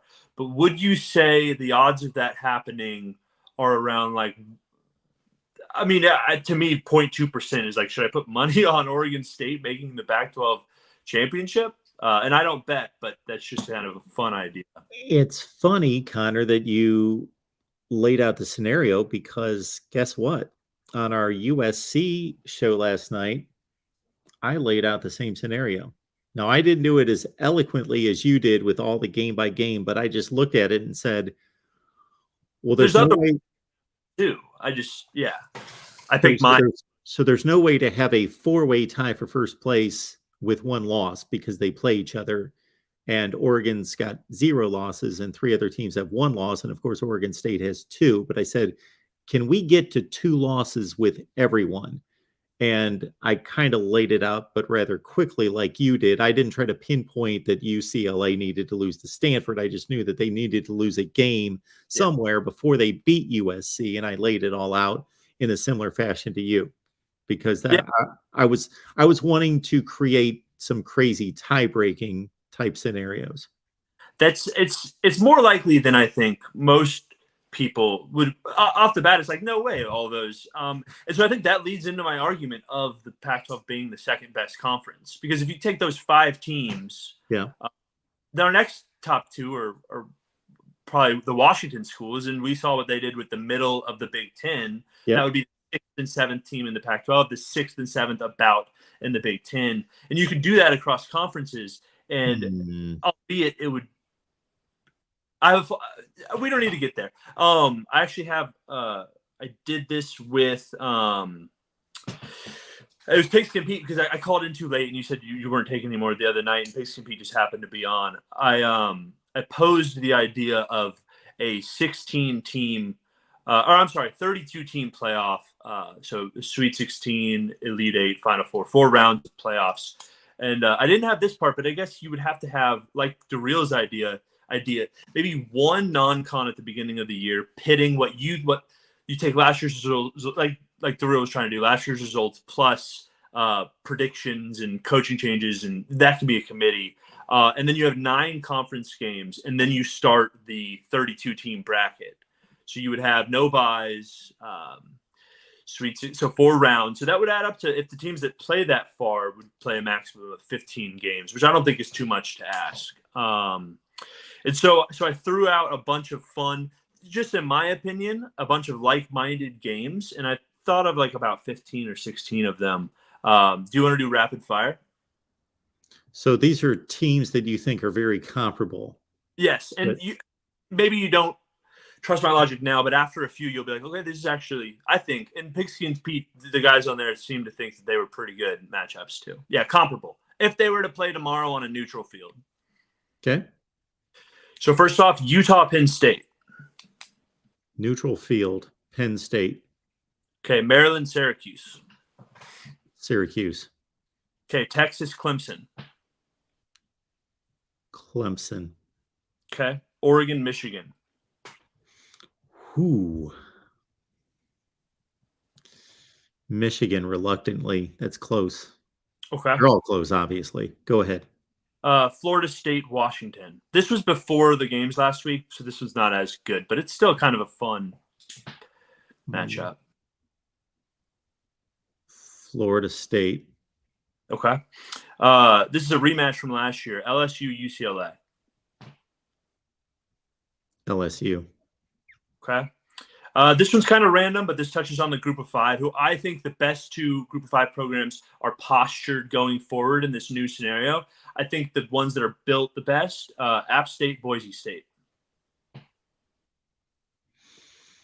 I would have said App State a couple months ago, but I'm going to say Boise right now. I think they're playing better. Boise program turned it around. The Oregon State win over Boise, dominant win over Boise, actually helps our schedule or our strength schedule quite a bit. Let's go Tennessee, USC. Playing tomorrow, neutral field. Tennessee. Okay. Oklahoma State, Ole Miss.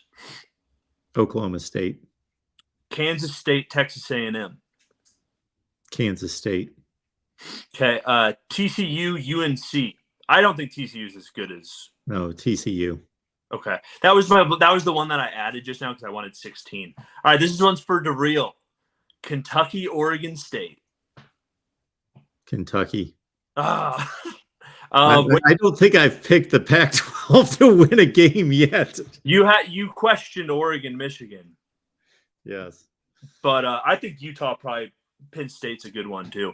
They're all good. I'm not saying that I discounted the Pac-12 in any of those matchups. It just so happened that they were close. And I actually probably would lean towards your predictions. I think, Utah, Oregon, Penn State, Michigan. That's the closest. Wake Forest, Illinois. Wake. Okay. Maybe we'll get a Pac-12 one here. Wazoo, North Carolina State. Wow, those are very different. Ooh. It's fun. Wazoo.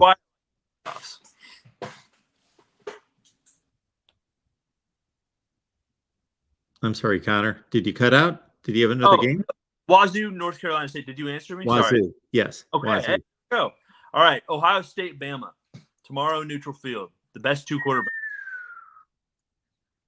All right, Buckeye fans, close your ears. Bama. Oh, shoot. All right. And then last one for shits and giggles. Excuse my language. Northwestern, Vandy. And this is not an academic decathlon. Vandy. Okay, I agree there. Well, anyways, those were the ones I thought of. Just doing rapid fire, and I think you and Pixie Pete pretty much aligned on most of them. We're thinking along the same lines in terms of these ideas, Connor, because that was another thing that I thought of the other night because I was sparked by somebody throwing a theoretical matchup, hypothetical matchup at me in the chat, and I thought maybe I should do a video. And I had an idea of how to relate it to something tangible of just having, exactly what you just did. Comparable matchups, who would win these off games? the top of my head, I did a little bit of research, but mostly it was just like gut feeling of who I thought were cool. The other thing we used to do on a regular basis during the off season was we would take, so I would systematically compare all the conferences based on the results on the field and seed the team. So if let's say Oregon State was the 5 seed in the Pac-12, and let's see, when's the last time they played a Power 5? They lost to Purdue last year, right? Was that last year? Which is pretty comparable for this year if they played again right now. Yeah. So if Purdue was the 5 seed in the Big Ten, then that would cancel each other out, and the winner would get whatever amount of points. But if the seeding was different, like a 2 seed from the Big Ten was beating a 12 seed from the Pac-12, well, they should win that game. So I took the fraction of a point for each slot that added up to the total sum, and I deducted it from the winner because that team should win that game. So it was only, instead of being worth, let's say 20 points, it was only worth like 11. But on the flip side, if you pulled off an upset against somebody else from another conference, those would be added. So it would adjust based on the seeding, and I would come up with a metric that would determine the best conferences based on the out-of-conference results. And you've done something similar. Pardon me? You've done either exactly that or something similar. Yes, I used to do that every offseason. I didn't get to it this offseason. But anyway, I've done that every offseason. Plus, I did something similar to what you just did, and I seeded all the teams based on the standings in each conference and just lined them up for hypothetical matchups and said, you know, the 1 seed in the Big Ten plays all the other 1 seeds, and the 2 seeds all play each other, and the 3 seeds all, who would win these games? Just that's fun.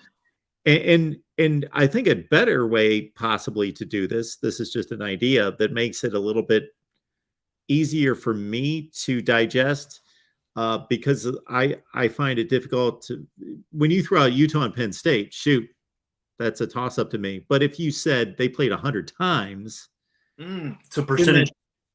Then I can basically take the team that I'm leaning toward, but understand that they could fully, of course, lose those games. So maybe I'd say Penn State 55-45 or something like that. And that's just, again, it doesn't prove anything. It's not tangible, but you know, it's a fun exercise to throw out for everyone. Yeah, it is. And like you said, not really tangible, but perhaps definitely in the 12, but maybe 16 is better because about the bias scenario. I actually wanted to push back a little. How much do you think getting a bye is actually negative, having to take a week off, whereas your opponent is playing tough competition all the way too? I think there's some validity to that, but at that point in the season, I think that these guys would be looking for a rest. So more positives than negatives for that. Oh, I think by far they're more positives. Especially scheming, if you're a coach that it does good tactics and scheming. Absolutely. That's even beyond the potential for injury is obviously there anytime you step on the field, but it's also the wear and tear, not just flat out injury, but this player's still good to go for the next game, but just wear and tear. And that's a fine balance because they need reps, of course, but the wear and tear. But you know what I think is huge in this that I don't hear other people bring up? It's the scouting aspect of it. Mm-hmm.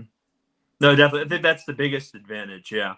I mean, obviously the best coaches are going to be good at it. So any of those top dogs right now, except maybe Ryan Day's less proven tactically, but Dabo, Nick Saban, and George Kirby are definitely like just licking their chops for that scenario. And they could prepare for both teams, write a game plan for whoever wins, but most of the time I imagine they'll be able to project themselves just based off of gut feeling who's going to win. And then, I don't know if you saw our Patreon bracket that Tim, Tony, and Rick presented. Yeah. But let's look at one of those. Georgia plays the winner of Oregon and Oklahoma State. Well, let's say we give the first round playoff teams a bye week, not a bye week, but an off week to prepare for a game. So they don't have to play immediately after the conference championship games. So Oregon and Oklahoma State are playing in 2 weeks. Mm-hmm. And then the winner's playing Georgia in 3 weeks. For 3 weeks, Georgia can break down game film on Oklahoma State and Oregon. Where those two teams have to be hyper-focused on each other. Georgia can sit back and split its time preparing for both of them. And then, of course, they get the ultimate game tape. They get to see them both play each other. I just think it's an unfair advantage. Coaching wise, I agree. But if it's 3 weeks, that's an awfully long time to not hit somebody that's not on your defense. I tend to think that the coaching advantage will be outweighed by, I get the wear and tear aspect, but like maybe most of your players are going to be okay with taking that many weeks off and not get complacent. But there's going to be 1 or 2 players that get complacent, and 3 weeks off is actually going to be a negative. And I just think it's something to think. It's another reason why buys are bad, in my opinion. Just a level playing field, everybody playing right up to it. Mm-hmm. Obviously, the people at the top are going to have the advantage because they play the 16 seed and the 15 seed. But yeah, I wanted to. So we're talking about video ideas. I remember when I called first, it might have been 2 seasons ago. It was either last season or 2 seasons ago, and I talked about Jack Coletto, who I think everybody knows. Well, people who watch a lot know who that is now. That's our everything guy who I think just passed I forget who was in the lead in the Horning Award, but I voted for him. I vote for him every day. So I just wanted to go through some of his stats and then do a comp. He has, most people think he's just a goal line or like a 4th down back, which he is. He has 6 touchdowns. But I don't think people realize that he's the second team brains of the defense. So he's a second team inside linebacker, but he's calling all the plays. He's getting everybody set. I think last game he had a fumble recovery, forced fumble and fumble recovery. But to me, when he switched from quarterback to linebacker, he just seems like the player that is not going to get turned down. Like, to me, already I project him out into the NFL as like a Kyle Juszczyk. Like, there are some people that are just so good and smart that they just will themselves to playing time, and that pretty much Jack Coletto to a T. He's about Juszczyk's size. If you look at San Francisco 49ers, they use Juszczyk as a fullback, as a tight end, as a receiver. Now, obviously, Coletto won't be playing special teams or defense much in the NFL, but I could see him as like a fullback, split him out wide. He's pretty fast, and he could probably lose some weight because he's built like a linebacker right now. But I wanted to get because when I said that a couple of years ago, I told you about this guy that was doing everything and a bag of lunch. But you had said, yeah, that's a good idea because I can't think of many players like him. And I don't know. I wanted to see your thoughts on the comparison to Juszczyk. Yeah, nothing strikes me as anything that I would say that I would push back on that comparison. Yeah, I think I can't come up with a better one. That's for sure. When I was watching Mike Sanford, who I like a lot, Colorado's coach. I mean, that's why they got the win over Cal. Watched our win over Colorado doesn't mean much, but I watched his press conference. Him and Trent Bray, the Oregon State defensive coordinator, are good friends. And he said specifically about Coletto that, like, I guess there used to be a player on Stanford in the early 2000s who would play both sides.